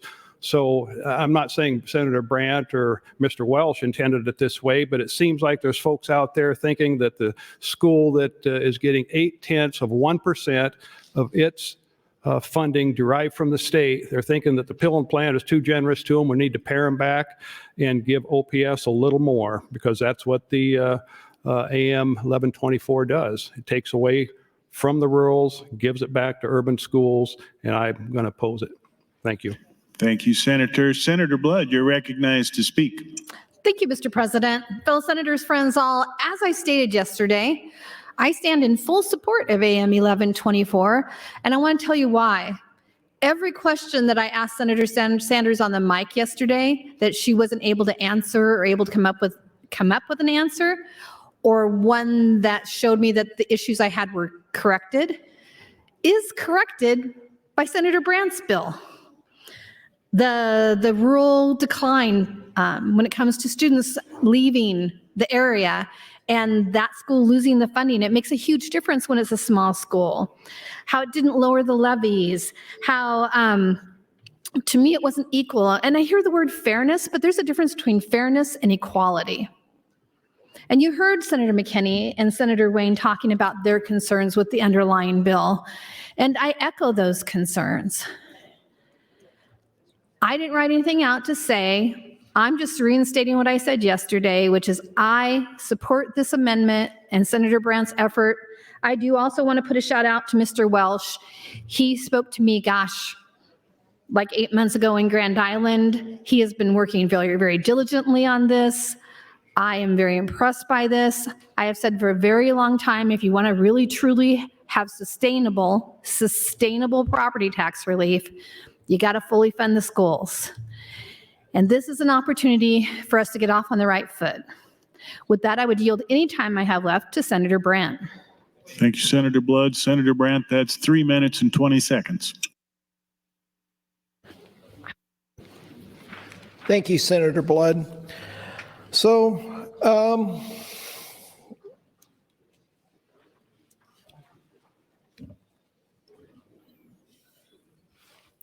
underneath this bill, the crux of this is lowering those valuations inside the formula. Today, the TIOSA formula uses 96% for homes, residential, commercial property, and it uses 72% for ag land. The TIOSA formula basically comes down to needs and resources, and that's on the resource side. Every one of our 244 school districts in the state has a value, and on the smaller districts, it may be $400, $500, $800 million in value. On the bigger districts, it's worth billions of dollars of value. That value is derived from those numbers. If you can lower the valuation of a district, you increase its chances of getting state aid and equalization aid. Let's be clear. State aid in education encompasses about 15 or 20 different things. We have about $1.2 million that we spend on the total state aid package. The elephant in the room is currently $900 million of equalization aid in that package. So about $300 million gets divided in some way, shape, or form between all 244 schools. The $900 million today goes to 86 schools, but it predominantly goes to the big schools. I've got some schools that get equalization aid less than $100,000. And you look at like OPS, LPS, and Millard, they get over half of that equalization aid when you put it together, but rightfully so. They have a lot of students. I mean, OPS has 50,000 students. The example I tell my constituents is this. There's roughly 112 schools in Class D in Nebraska. When you put those school districts together, you still have to use 1/3 of Class C to equal the number of students in OPS. Lincoln Public Schools, I think, is 40 or 42,000 students. That one school system is the same size as all the Class D school districts in the state put together. The needs are different between these districts. I believe 1124 is a nice compromise that uses the best of all plans that are presented to us today to address the needs of all the districts out there. Thank you. Thank you, Senator Brandt. Senator Linehan, you're recognized to speak. Thank you, Mr. President, and good morning, colleagues. So this amendment, I am not supporting this amendment, and I appreciate very much Dave Welch, and I've worked with him, been in meetings with him for the last 4 or 5 years, and I appreciate very much that rural Nebraska likes this. But if we want to go back we'll go back to 1107, and the way we got to 1107 was a bill that did some of these same things. But even in that bill, which Senator Groney, Friesen, Breezy, and Linehan worked on, we only took ag down to 50%. We didn't take it down to 42%. And in residential and commercial, we took down to 83%. So why are we looking at a bill that shaves residential and commercial by 10%, but ag by 33%? Now, I'm an ag-friendly senator. I've worked very, very hard on property taxes for ag, but I live in Elkhorn. And I pay my taxes in Elkhorn. And our levy, all in for the school, is somewhere between $1.40 and $1.45, because we have to build new schools all the time. And Bennington is close to where I live, and their levy is going up because they have to build yet a new high school, and their levy's somewhere in there.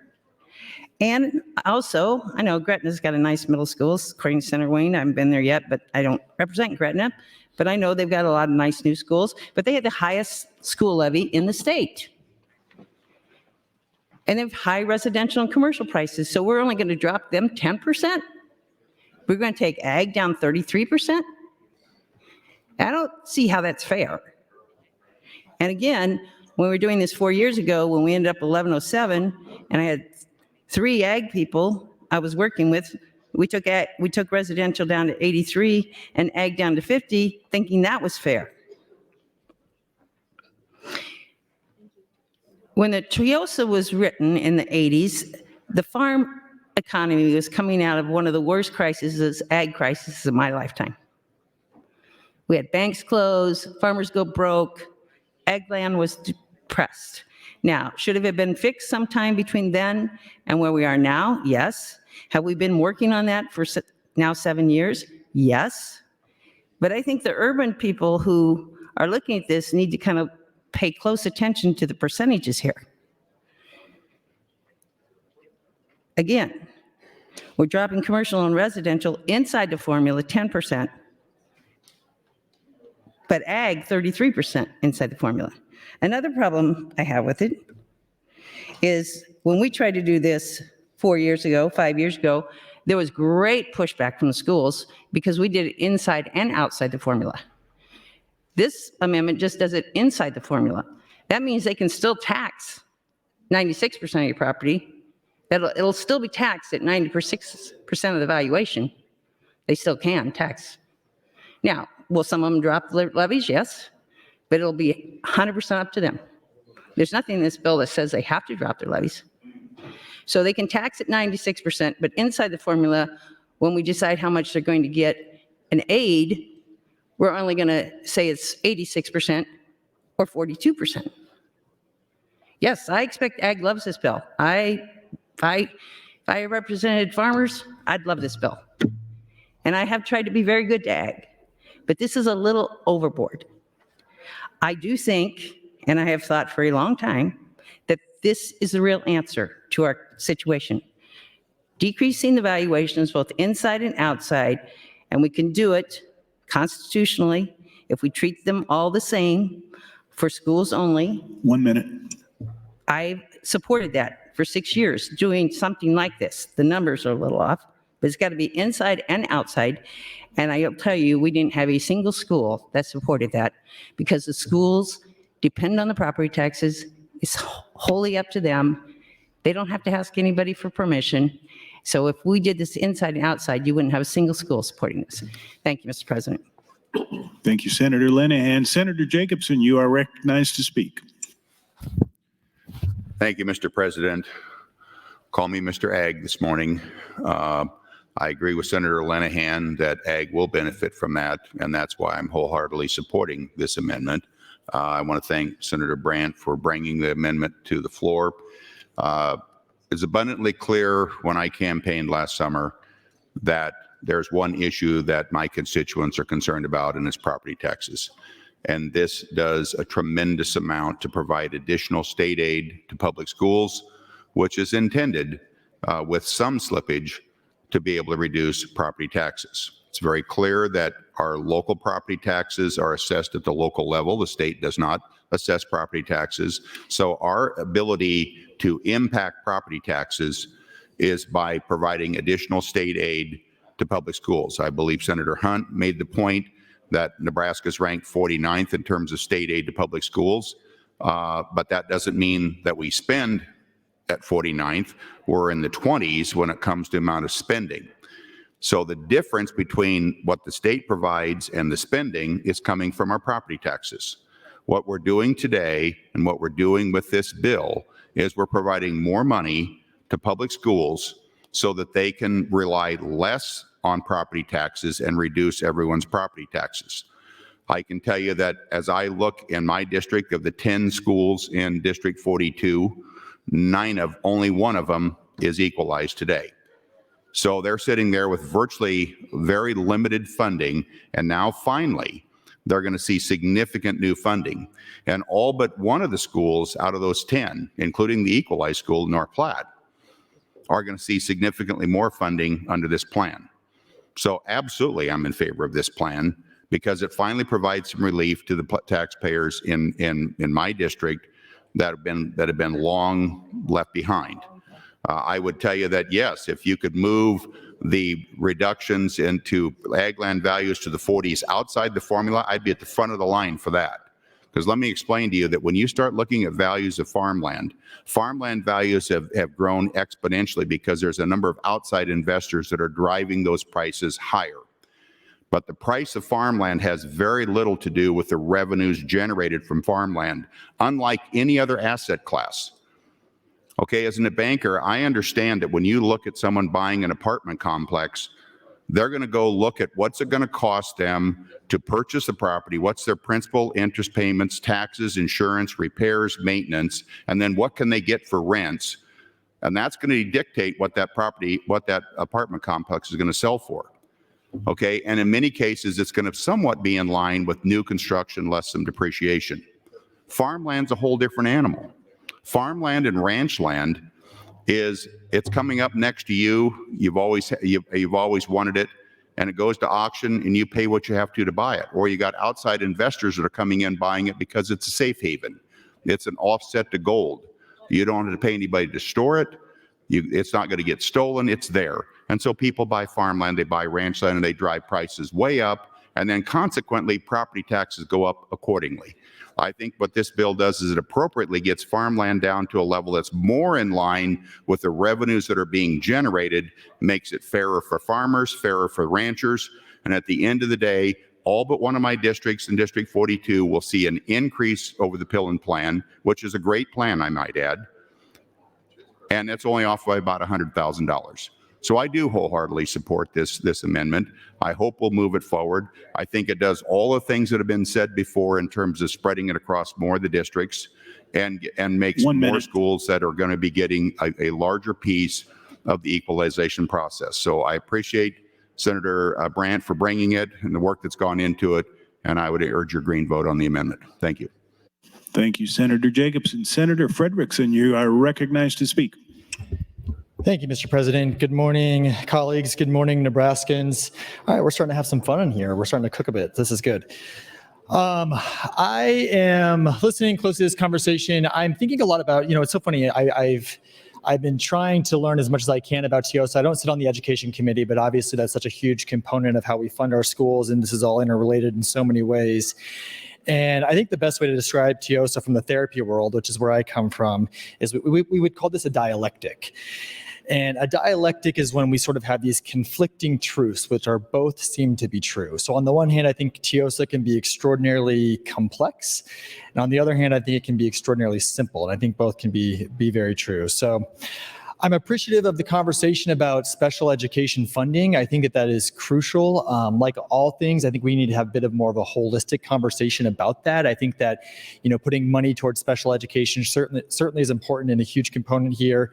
But we also need to think about, the impact of early childhood education, early intervention. These are things that really can have an impact on a child's success. And of course, workforce. We need to ensure that we have the ability to provide these services, especially in the more rural parts of the state. There was some talk about the disparities in tax levies, and I think that's also another really important thing to talk about. I think that, in my district alone, LD20, we have 3 different school districts, and there's some disparity there, certainly with what levies we see there. I know in rural areas, we see even more. I know Senator Hughes has a really good story about how to, this kind of huge disparity just across the street from each other in her district. There's been talk about ag land valuation. I'm an urban senator, obviously, but I understand this is a huge concern and something that I'm curious about. Senator Linehan, I think, made some really, compelling points about that. We've been provided with a handout here that sort of differentiates between the Pillen plan after 3 years, as well as LB 583 with AM 1124. So I'm looking at these numbers and how they impact not only the schools in my district, but also just kind of what it looks like from a statewide perspective. And I've also reached out to the schools in my district to sort of hear their perspective and opinions on this, to sort of see where I'm going to land on the amendment myself. I'm also, this is shifting a little bit, but we've been having a lot of discussion about packages in here. And, really, we've been talking about like respecting the package and, the needs for the packages to stay together. And, nothing really happens in a vacuum. And so I'm kind of curious how this is going to maybe impact the package. So if Senator Brandt, if you could yield to a question, I don't know if you'd be willing to do that. Senator Brandt, will you yield to a question? Yes, I will. Thank you, Senator Brandt. So can you maybe in 30 words or less, I'll give you a little challenge there, help me understand how this might kind of interact with the package, that like overall big picture and what we should be aware of with that? Well, I think you have a choice today. This presents you to compare and contrast the two bills and see what works for your areas. You have 49 senators in here that have 49 unique districts, and a lot of us represent multiple schools. I know I have 14 districts of mine, and no two of those are exactly the same. And this lets you go back and talk to your superintendents and school boards and constituents and see what they like. Got it. So do you think that so what I'm hearing you say is you kind of obviously pay attention to what's happening in your own district, but you believe that with this amendment, there's a path forward with the larger package at play as well? Absolutely. Okay. I think the combined plan, the estimate that we have is $370 million. The governor's plan was 1 minute. A little over $300 million. So yes, there would be some additional cost with this, but there's some higher guarantees with the combined plan too. It really does a nice job of moving the really high levy districts down. And if you look at that bell curve on that second to last page, it really does do what we've been trying to accomplish in the 5 years I've been here. Perfect. Thank you, Senator Brandt. And I think I'm almost out of time. So thank you, Mr. President. Thank you, Senator Frederickson. Senator Dungan announces some guests in the north balcony. Fourth graders from St. John's Elementary in Lincoln, Nebraska. Please stand and be recognized by your Nebraska Legislature.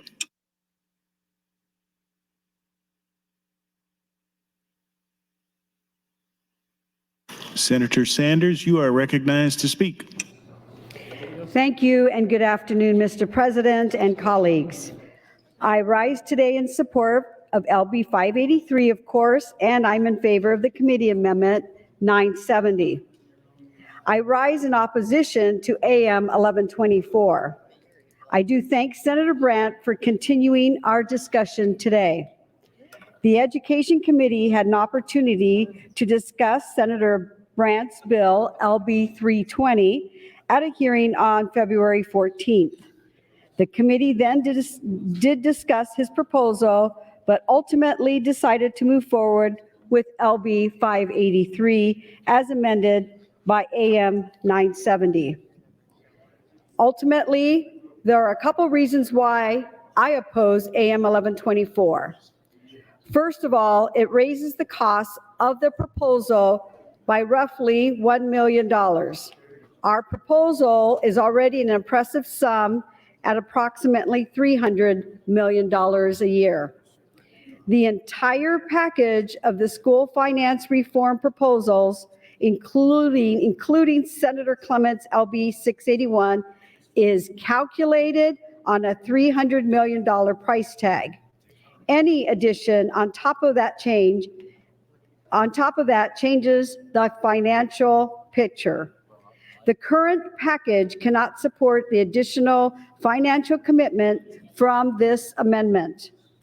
Throughout this process, we have talked about how the bills in this package works together.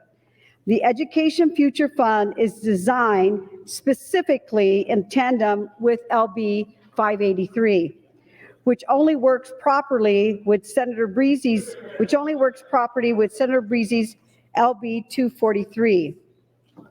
If we adopt this amendment, it drastically changes not just this bill, but the entire package. LB 583 must be respected as part of the package, and any change to it will risk the health of the entire package. Without the caps in LB 243, built in tandem with 583, this amendment will not provide property tax reform as intended.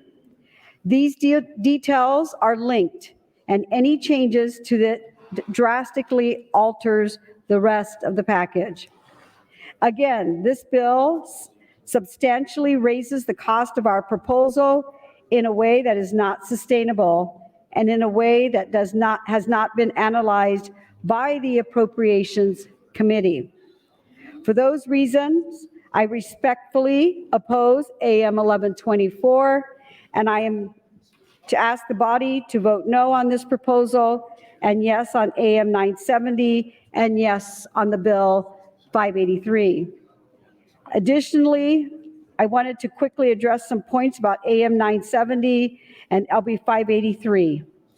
Just to be clear, my colleagues, school districts will benefit financially from LB 583 immediately.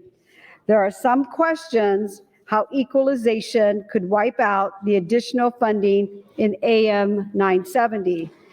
This gets us deeper into the weeds of the TIOSA formula. In short, here is the point I would ask the body to understand. A resource is not calculated as a resource until it shows up on an annual financial report. The TIOSA formula every year is calculated based on the school district's annual financial report from 2 years ago. The TIOSA formula would not count the additional SPED or special needs funding as a resource until a year in which that funding shows up on an annual financial report. By definition, that would be 2 years in the future. For that reason, the SPED reimbursement would not be an offset by equalization aid until the 3rd year of the bill. This is why we changed the foundation aid system in year 3. I just want to clarify my point to the body, and I thank you, Mr. President. Thank you, Senator Sanders. Senator Dungan, you're recognized to speak.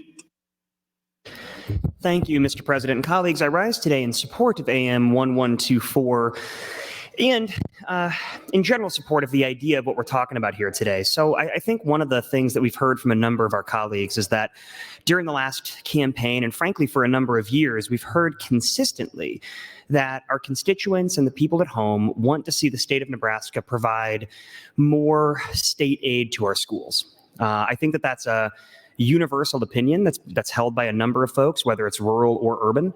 It's something I heard from constituents all across the political spectrum. And when you talk about these numbers that are often sort of thrown around with regards to how little the state does to provide aid to schools, every single person I talked to about that was surprised.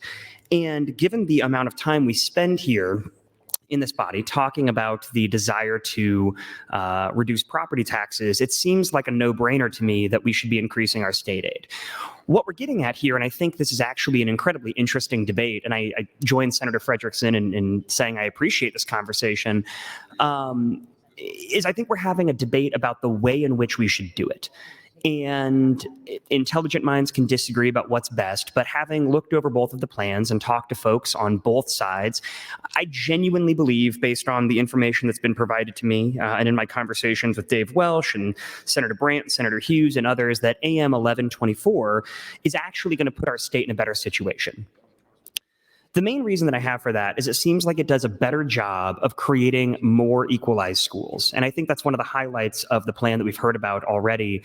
But the fact that we go, I think, to somewhere just north of 200 equalized school districts through this combined plan, I really think that puts us back into the spirit of where TIOSA originally was intending to have us. I'm not a TIOSA expert. We hear about that on the mic all the time, and there's a number of people who I think are doing our best to understand TIOSA, but I have certainly dug into it as deep as I think you can in this short period of time in the legislature.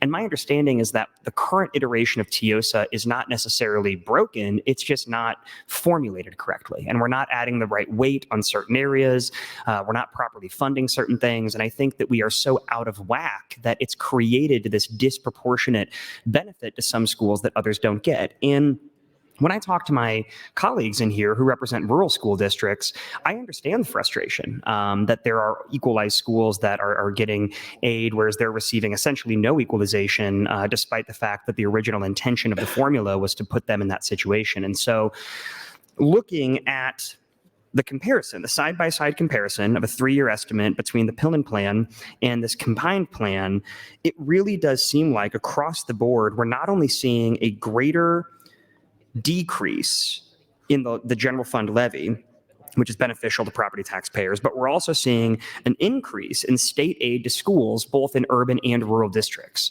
And so the combined plan seems to, in a much more equitable way, increase the state aid to schools across the entire spectrum without completely upending the way within which this entire formula is based.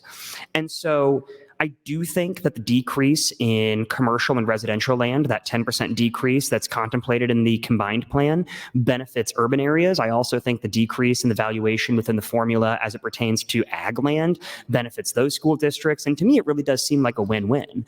As for the cost, my understanding is that it actually costs about the same. And I think that, $1 million is never something to balk at. But at the end of the day, if we're talking about a $1 million difference in a $300 million plan, in order to achieve a more equitable outcome for more rural areas. Thank you, Mr. President. That doesn't strike me as a price tag that we should be unwilling to pay.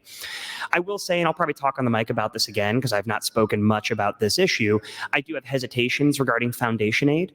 I think that when the money follows a student versus analyzing the actual cost that it takes a school district to operate their operations, we can find ourselves in a tricky situation if there's ever movement of those students, and I might talk about that more later.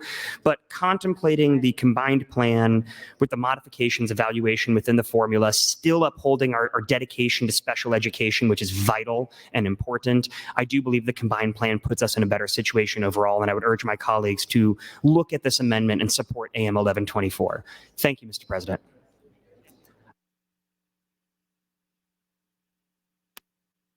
Senator Breezy, you are recognized to speak. Thank you, Mr. President. Good morning, colleagues. And I rise once again in opposition to AM 1124. We have a negotiated package here, and it's time to respect that package. And I do appreciate Senator Dungan's comment. I think the quote of me said, intelligent minds can disagree about what's best. And I do certainly agree with that. And I don't disagree with every component of AM 1124. There's some ideas in there that we do need to examine. But I don't think this is the place for those ideas to be inserted at this hour. As I look at the spreadsheets brought by Senator Brandt, it looks like his package would cost roughly $100 million more per year than what the governor's plan would. And so I asked myself, how would we make up that $100 million? What are we going to pull out of the package? Tax relief for seniors, child care costs for young couples, incentives to enhance access to child care, pare down the sped portion. I'm not sure. We'd have to make some hard choices there. And those are hard choices that at the 11th hour, I'm not that interested in trying to make. And so again, it's a negotiated package. I think it's time to respect the package. And I do hear about complaints about foundation aid being part of what we're talking about here. We do need to remember that the majority of states do use foundation aid in their education funding formulas. It's an accepted practice, and I think we do need, it's high time we get some foundation aid out to our rural schools. Thank you, Mr. President, but with that, I would yield the balance of my time to Senator Albright. Thank you. Senator Albright, 3 minutes, 10 seconds. Thank you, President. Thank you, Senator Breezy. I rise in support of LB 583 and Amendment 970. I am adamantly opposed at this time to 1124.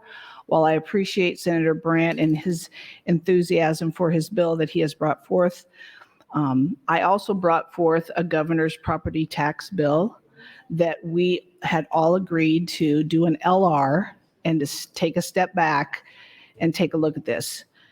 I appreciate the fact that the governor has taken the time to sit down with Senator Breezy, Senator Sanders, between the time he was elected and the time we showed up here in January to get a consensus from many school board superintendents, Stance, GNSA, just all of the different school groups came together to sit down and talk about LB 583 and what it has become in 970.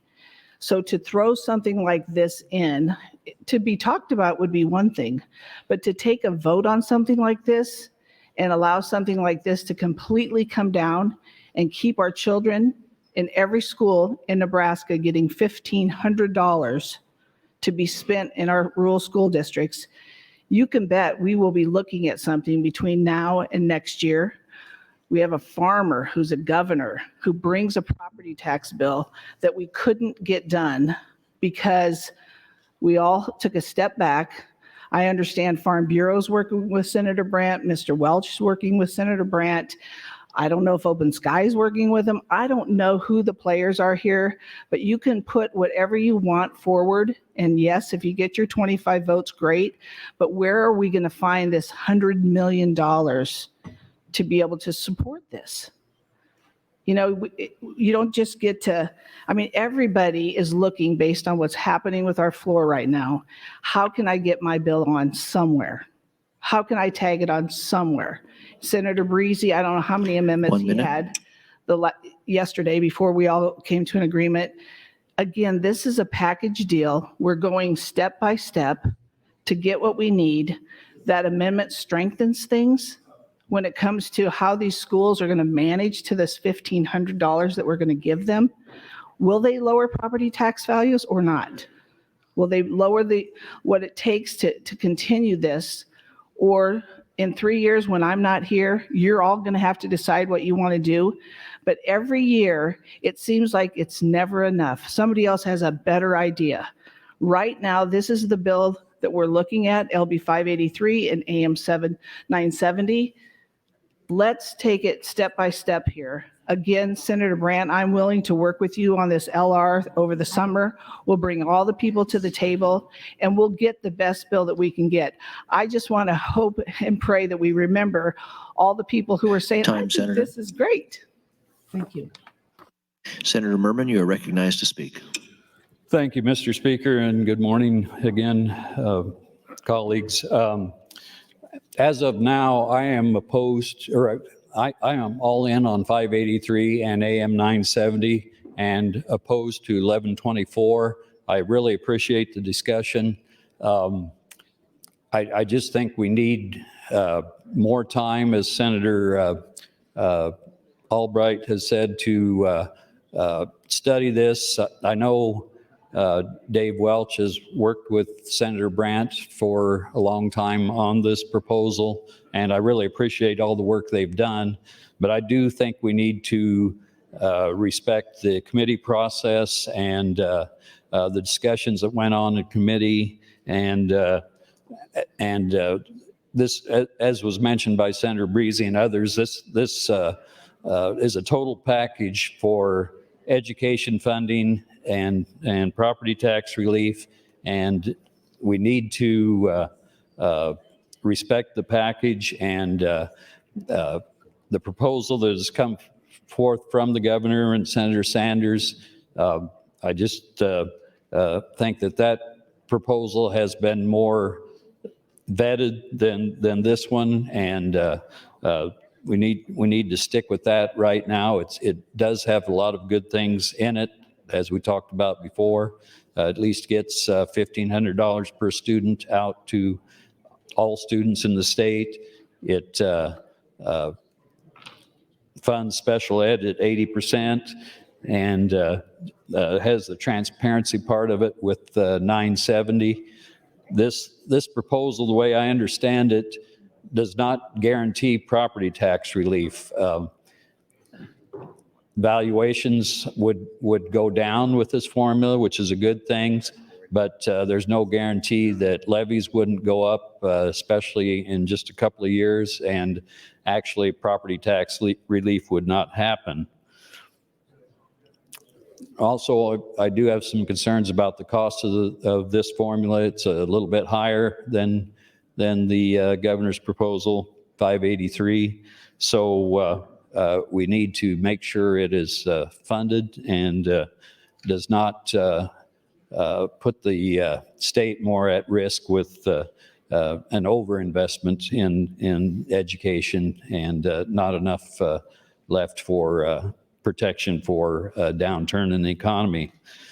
And then there is another concern that I have, and that is, I think it's been mentioned before also, in the third year of SPED reimbursement, it's not properly addressed with AM 1124. So there could be a concern 3 years down the road that schools would lose funding because of the way that special ed is reimbursed. So I just think we need to, that it's good we're having this discussion, and there's benefits, probably would be benefits by combining some combination of the two formulas, but I think an LR is needed to see exactly what those benefits might be. And we've got a proposal now that has been vetted in 3 different committees, and has a lot of good things in it, and we need to move forward with what we are doing. So thank you, Mr. Speaker. Senator Hughes, you are recognized to speak. Thank you, Mr. President. I rise again in support of AM 1124 to LB 583.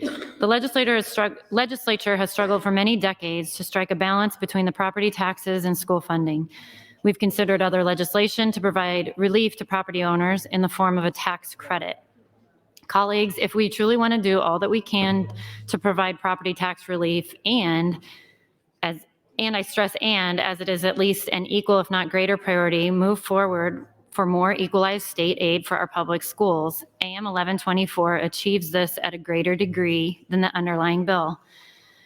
As I stated earlier, 60% of Nebraska property taxes go to fund public schools, and it's important to remind my colleagues that property taxes are set locally and that local control is an important component of school funding. We've heard over and over that our property taxes in Nebraska are too high. Why are they so high? Most recently, there's been a tremendous growth in ag land valuation, along with an increased valuations of commercial and residential property. So the question is, knowing that 60% of the property taxes go to fund public schools, what is it that we can do to best support both property tax relief and funding the schools? We have our 1107 tax credit, where we forego income tax revenue as an apology for the property taxes some of our citizens pay. However, this increased state aid from LB 583, along with reducing the property tax valuations inside the TIOSA formula, as amended by AM 1124, actually provides for significant potential property tax relief, while also providing state aid to not just mention, but to increase funding for our public schools, both rural and urban. The funding and the tax relief can come next year, not 3 years from now. I want to comment on the percent valuation decreases for ag and commercial and residential land in AM 1124. A 10% reduction in commercial and residential land valuation is equivalent to $100 million. A 30% reduction in ag land valuation is equivalent to $90 million. Considering this agricultural land generates the largest share of our state's economy to the tune of $26 billion annually. For my colleagues who have concerns that local school boards will not work to address property tax levies, we still have the property tax cap that Senator Breezy has included in the bill that we just advanced to select file. We can pass LB 583 without AM 1124 and guarantee that we can go out once again and campaign and fundraise so we can come back and address property tax relief and the growing disparity in state aid to our public schools, or we can try to better address the problems we're facing. Colleagues, join me in supporting AM 1124. Mr. President, I yield the rest of my time to Senator Brandt. Senator Brandt, that's 2 minutes. Thank you, Mr. Lieutenant Governor. Yeah, I kind of forgot to mention one part of this. Originally in 320, we had created the TIOSA Trust Fund, and that is included in this bill. And what the TIOSA Trust Fund does is it uses the unclaimed property tax credits from the refundable state income tax credits after 4 years. The fiscal office estimates this will be $100 million. And we allocate that toward education funding. So for those of you that are concerned about financing this, no problem. We've got this. this fund is going to be created, and it will use those unused refundable state income tax credits. I see Senator Breezy is looking at me. We think this is a good way to reinvest in public education in the state of Nebraska. And we have encouraged a lot of people in the state to claim these credits, and we know a lot of people for a variety of reasons do not claim these credits. So when you couple that with the $250 million that the governor's feature fund has in it, we can more than adequately cover either one of these programs. Thank you, Mr. Thank you, Senator. Thank you, Senator Brandt. Senator Bohr, you're recognized to Speak. You're recognized to speak. I'm sorry. Thank you, Mr. President. I just wanted to take a second to say something about procedure and process for a second, which is that I've heard a lot of like, respect the package, we've been doing all of this work, we've got all this together. But I would like to take a moment to say, this is many of our first kind of time at bat on the package. This is our first time to address it. This is our first time to look at some of these things because we're not on these committees. And I think it's very fair for Senator Brandt and others to bring a proposed amendment and say, my constituents didn't get to have a chance to weigh in on this until just now. I think it doesn't make sense to say we're going to have all these packages completely fixed before they come to the floor to have a discussion about them. What would you need the rest of the body for then? You just need the committees. I think that there's a lot to be said for a committee process, for getting things through, but I don't think it can be bulletproof where we say no changes once it comes to the floor. So as far as process is concerned, I would like to give this opportunity for Senator Brandt, Senator Hughes, others, to get to bring their amendment to the floor, to get to talk about it, get to have an opportunity to affect it. And the good news is, folks, it is not the 11th hour. I do not believe this is anywhere near the 11th hour because we still have 2 more rounds of debate. I think general file is a very good place in which we would have discussions about how to fix things a little bit for people who didn't have the opportunity to talk about them. That does not mean that I do not respect the committee process. I do. It means that there are times when something is such a large bill with such a lot of moving parts, and now we have 3 of them or more that are strung together, that I think that we as an entire body ought to be able to weigh in on them and ought to be able to have some effect on these large packages. Otherwise, the decisions are being made for everyone. If all we have to do is just take it or leave it, that's called an adhesion contract within the law, right? If you just have to take it or leave it, I think we ought to be able to talk about what makes these packages a little better. Maybe somebody has a good idea. So, that is why I am open to this discussion today. We still have 2 rounds of debate. Maybe it is we put it in today, we work things out, we change it on select file, we change it again, we bring it back. I mean, that's what I think we're talking about here, is working through the process. My constituents want me to work through the process. My constituents want me to be a part of the process. They don't want me to just sit back and let other people make decisions for me. So I will stand up for the rights of Senator Brandt and others to try to affect these bills and to try to make them better. Because actually, the more brains we have on them, I think the better off they are. So I will continue to listen to this debate and support Senator Brandt and Senator Hughes and others as they're attempting to work their way through this process. Thank you, Mr. President. Thank you, Senator DeBoer. Senator Wayne, you're recognized to speak. Thank you, Mr. President. I will probably support this amendment primarily because it's part of a package, and I think we need to disrupt the package and have a little more conversations. So I will be voting yes, not because I care for the amendment, and I'll tell you why I don't care for it, but I think it's important that we step back and have a broader conversation about where all the dollars are going for in this budget, in these 3 package money bills and how it's being dispersed. As far as the amendment does not actually provide any property tax relief. In fact, the taxpayer is still paid the same amount into their local school district. What this amendment does is says, we're going to stretch out TIOSA and arbitrarily change the valuations inside the formula to provide more equalization aid to Western Nebraska. So for OPS, the $5 or $16 in West Side is still going to be paid. But at the end of the day, for the purposes of calculation only, it's going to be treated differently. So in my opinion, this is Nebraska's new version of the 3/5 compromise, where I pay a whole dollar, it's actually only worth 3/5 when it comes to TIOSA inside the formula. So it doesn't change or provide property tax relief necessarily. The authors of this amendment are hoping that as dollars come in, school districts will lower their dollars. I don't believe that right now, particularly for OPS when there are needs that are extremely high. But my biggest problem is this is just arbitrary. It doesn't actually change valuations for the taxpayer. It changes it only for inside the formula for the purposes of TIOSA. That is absolutely, in my opinion, not what we should be doing, arbitrarily changing things to make us feel better and stretch dollars across the state to make people feel better.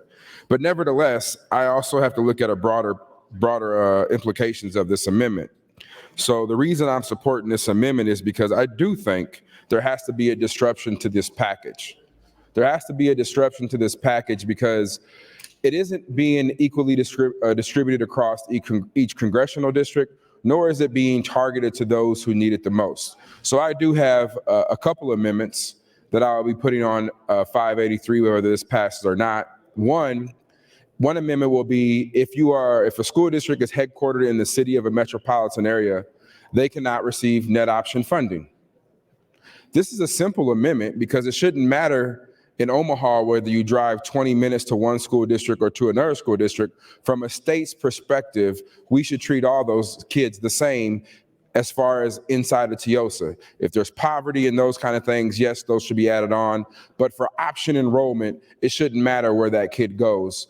We should look as a state at the Omaha area as one city, one school district. The second amendment is to increase the levy limit on the poverty allowance. I'm going to stair step it. We'll go to 40% this year, and then we'll stair step it all the way up to 60% over the next 3 years. So we're actually putting dollars where they are needed the most.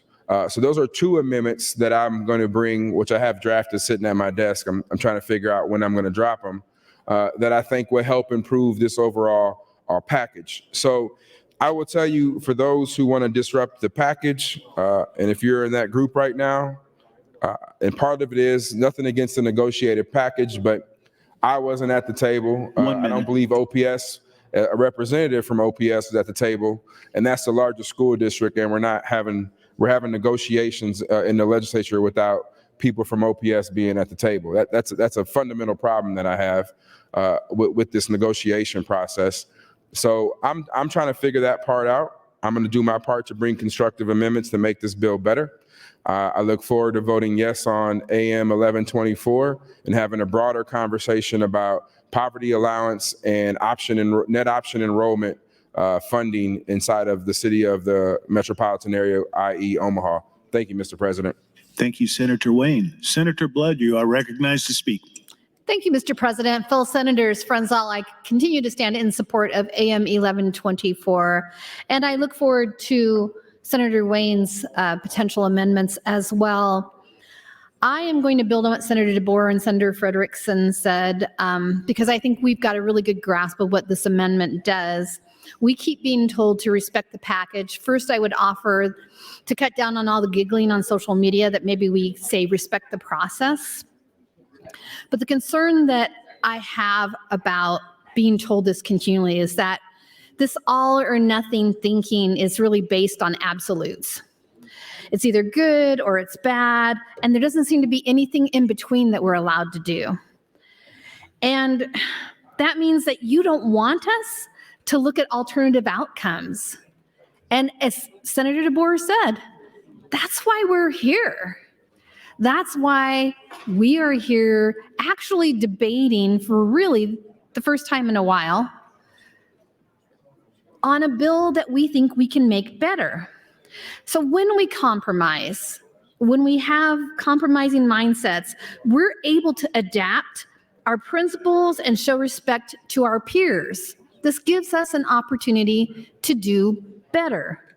And this is the time to discuss change. This is why we are here. And then some of the comments I think are kind of funny because it's like the old man, like, get off my lawn. You know, we've got to have enough respect for each other to discuss why we like things, why we don't like things. And I think we've done a good job of that today. And with that, I would ask that Senator Sanders please yield to a question.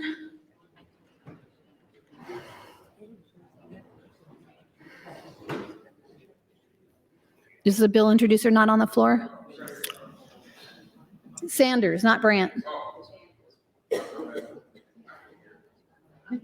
No. So the question that I would have with Senator Sanders, if she were here, is can she be more specific on how this is not sustainable? She talked in generalities and I didn't hear specifics, and I'd really like to hear that from her. And then her concern was that it would raise it by at least $1 million. I don't agree with that exact number. But here's what I know. We talked about LB 753, and every other person that stood up in support of it was like, it's for the kids, it's for the kids. Well, so is this. It's for the kids. And there is a difference between fairness and equality, which I said my last time on the mic. And as you heard from Senator Wayne, we're not quite there yet, but we're working towards it. And so how do we make it better? We make it better by full and fair debate. And we make sure that good things get on record. This is not something that needs to be worked on over the summer, Senator Albright. This is something that was worked on over the summer this year. And it is not something that someone's just adding on that hasn't had a public hearing. It's had a public hearing. And we're respecting the process, and I'm not going to say package. We're respecting the process by bringing an amendment that's had a public hearing that many of us feel will make the bill better. And many of us will not support the underlying bill without the amendment. And so I am going to listen to Senator Linehan because I know she's next in the queue. In fact, I'm going to yield what time I have left to her to give her more time. Senator Linehan, that's 1 minute, 5 seconds. Thank you, Mr. President, and thank you, Senator Blood. I think what I heard you ask about the sustainability, is that your question? Okay. So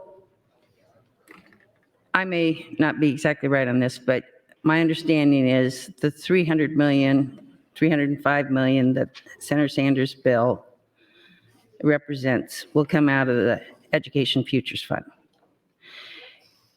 The amendment that's up there, 1124, would be another $100 million. So it is a 33% increase in the cost. We've been hearing concerns from many, especially GNSA schools, that they always were worried about sending any more money out to unequalized schools because it was not sustainable. They believed it was not sustainable. So what the governor has done is put $1 billion in the Education Futures Fund, committed in his budget to put another $250 million in it over the next 3 to 4 years. That's your time, and you're next in the queue, Senator. Thank you, Mr. President. So if we change the numbers here significantly, we're going to have to, there will be questions about sustainability, because it's not just a little increase, it's $100 million more. Another thing with this bill, and I think there's great confusion about this, and I've said it, and I wish I had a whiteboard, but we can't do that on the floor anyway. But over the noon hour, I'm willing to discuss this with anybody that wants to. We're only lowering these valuations on the inside of the formula. there's no guarantee that any of your property tax taking is going down. Because unless I'm confused, there's nothing in this amendment that says they have to lower their tax taking. So let's just take, I don't know, I'll say the ABC school. And I'll say that right now they are about a Stance-sized school. So they get some equalization aid, but not a lot. And have a lot of ag, so they're 75% on a lot of their property. Well, inside, when we look at how much they should get in equalization aid, we're going to drop that 75 to 42%. So they will get that much more state aid. But the farmer over here in ABC school district, he's still going to pay, or the resident on the ag, he's still going to pay 75% of his valuation. So it will be whatever the levy is times his valuation. For the commercial and residential person, it's going to go inside the formula. They're going to drop 10% to 86%. But outside the formula, they're still going to be at 96%. So ABC school district can still levy tax against the whole percent. So this is, I can understand why there's some in education that think this is a good idea. But here, and I don't remember who commented, I think it was Senator DeBoer. She commented about this, everything doesn't have to come out of a committee. That's true, everything doesn't. 320, which the amendment is planned on, is in Revenue Committee. It did not come out of committee. Committee looked at it. And we didn't have the votes to kick it out. And I'm pretty certain, though not absolute, that if we had the Education Committee get together, they wouldn't vote it out either. So you do have two committees that are looking at all these bills, and neither one of them voted this out. That should get everyone here pause. Because at least I do, and I tell new members, you've got to respect the committees. They're the experts on what's going on.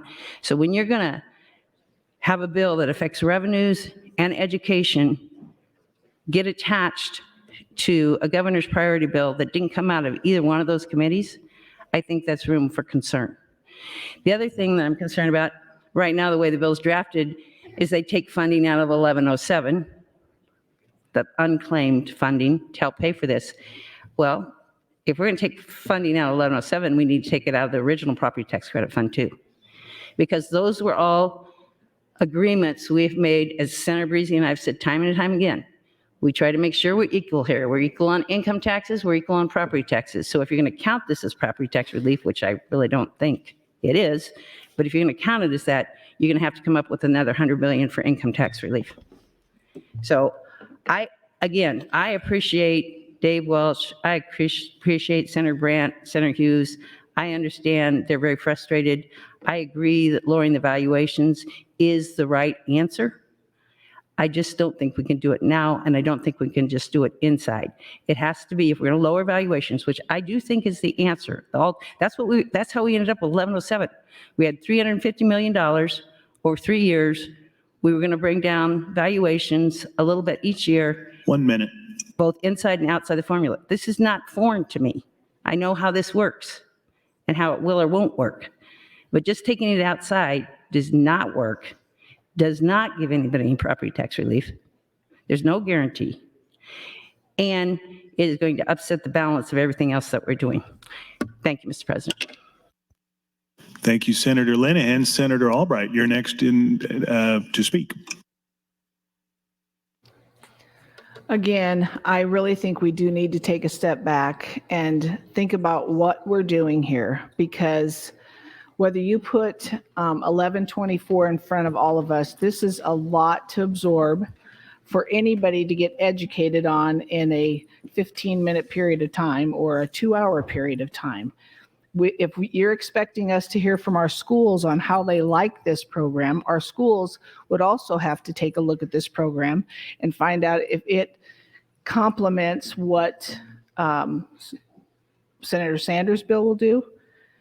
There's a lot going on here, and to think for 1 minute that we would just haphazardly say yes to something that is being introduced on this bill that we've been negotiating in all of our committees, how we can get to the end here with everyone getting something.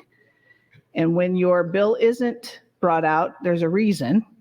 that you need to do a little bit more educating, and we need to make sure it's going to financially work for the state of Nebraska. $100 million more is not something easily decided upon. Whose bills are going to go forward and whose bills would not? What are we willing to carve out? And believe me, we have nothing but time to figure this out. But I don't see where LB 1124 is ready for prime time, just like the governor's property tax bill that we brought. 820 was not ready for prime time because we had too many other people wanting to work other bills, whether it's senators who have left this building and still have a axe to grind, if you will, on what they would like to see passed. But I'm here to tell you, we have got to methodically go through this to make certain that we're doing the right thing for all of Nebraskans. And never before have any senators from the Omaha-Lincoln area decided it was a great deal to help the farmers. So even for them, I ask with caution, take a look at the numbers here and tell me if you can really make this work for your area. I'm a farmer's wife. I'd love to see us get as much as we can, but you know what? You can't do it all in one fell swoop. And this is not going to make the cut for me in 1124 until we get to study it. And Senator Blood, there are a lot of people that work on a lot of different bills, and I don't appreciate your comments on the floor stating something different. So let's all try to work through these things to make certain that we get the best product out on the floor for everybody that works. It's not going to work for everyone. We understand that, but we have to have the ability to go back and study what we're looking at here and not just amend bills because we think we need to find a way to get our bill passed. So with that, I'll yield my time back to the president.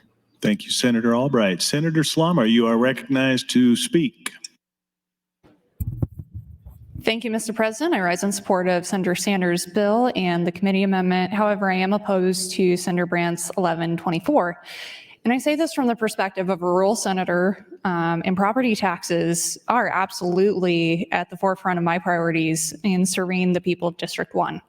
And here's why I'm opposed to AM 1124, is that in order to fund the additional $100 million per year that we're going to be spending here without any strict spending increase controls, is that we're not guaranteeing any property tax relief.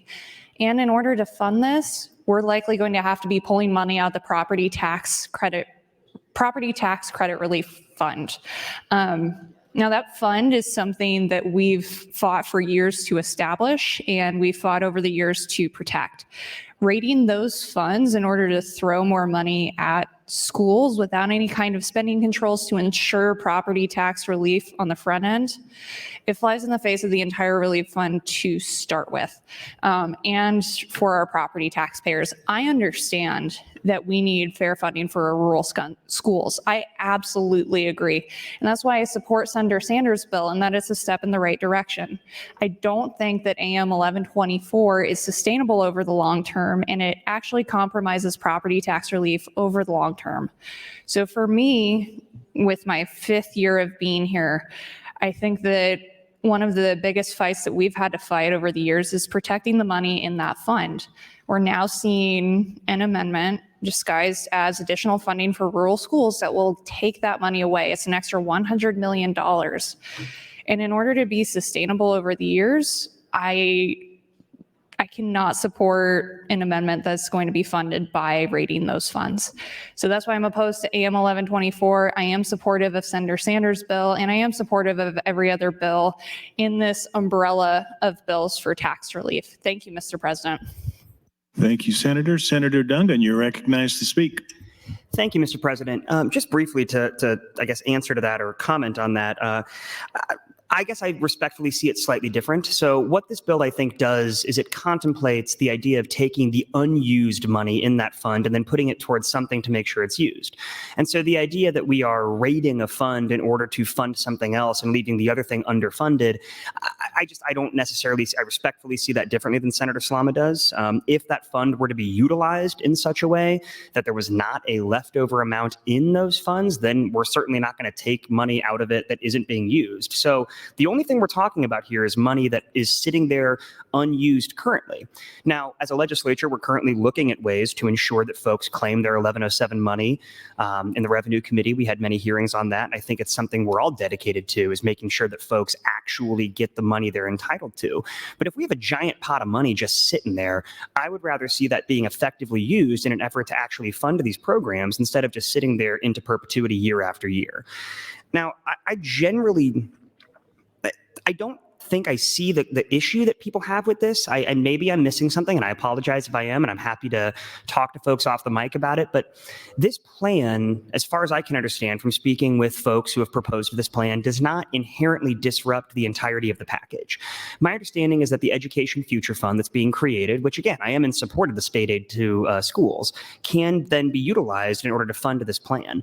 The difference in cost that I've seen on projections, I think, is about 70 million, which, sure, while we're rounding up big numbers, we can say is 100 million. But I think if we're talking 300 million versus $373 million, in my mind, that does not mean that we're sort of proposing an amendment here that is so beyond the pale that it just completely breaks the program in its entirety.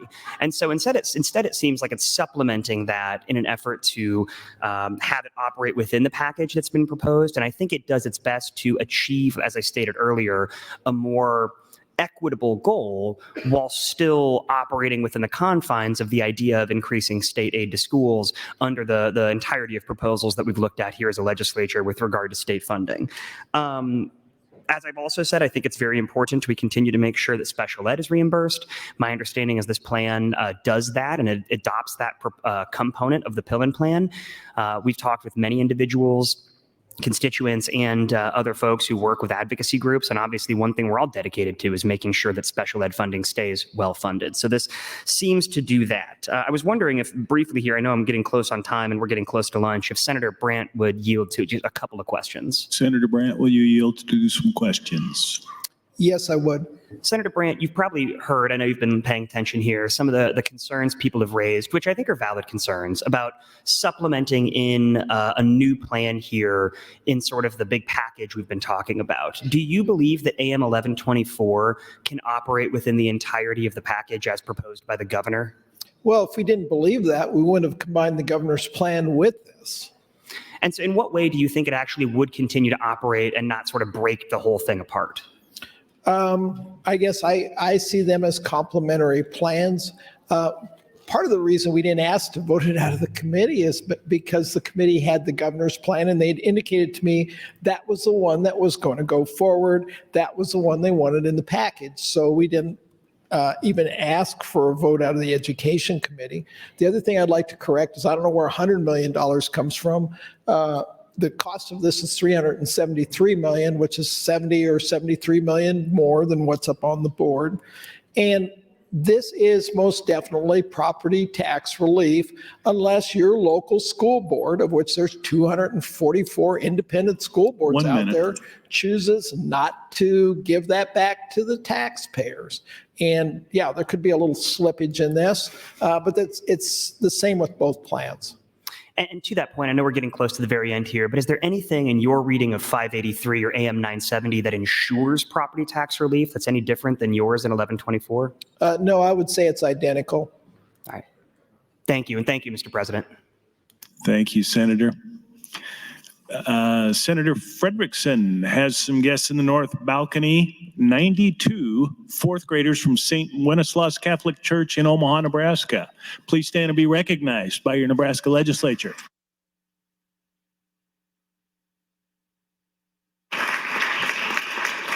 Mr. Clerk, for a motion. Mr. President, some items first. Your Committee on Enrollment and Review reports Legislative Bill 754 and 683 to select file, both with ENR amendments. Committee on Urban Affairs reports Legislative Bill 531 is general file with amendments attached. Amendment to be printed to 629 from Senator McKinney, to 342 from Senator Hardin, new resolution LR 85 from Senator Holdcroft that will be laid over. An announcement, the Appropriations Committee will hold an executive session at noon in room 1307.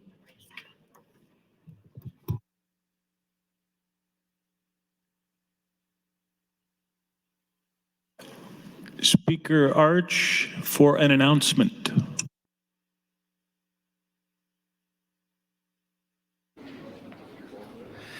Colleagues, I just wanted you to be aware for this afternoon's agenda, at the request of the principal introducer, we are passing over LB 753 and 753A, and so we'll move on to Senator Lowe's bill following that. Thank you. Mr. Clerk. Mr. President, Senator Day would move to recess until 1:00 p.m. There's been a motion to recess until 1 o'clock. All those in favor say aye. All those opposed, nay. We are recessed.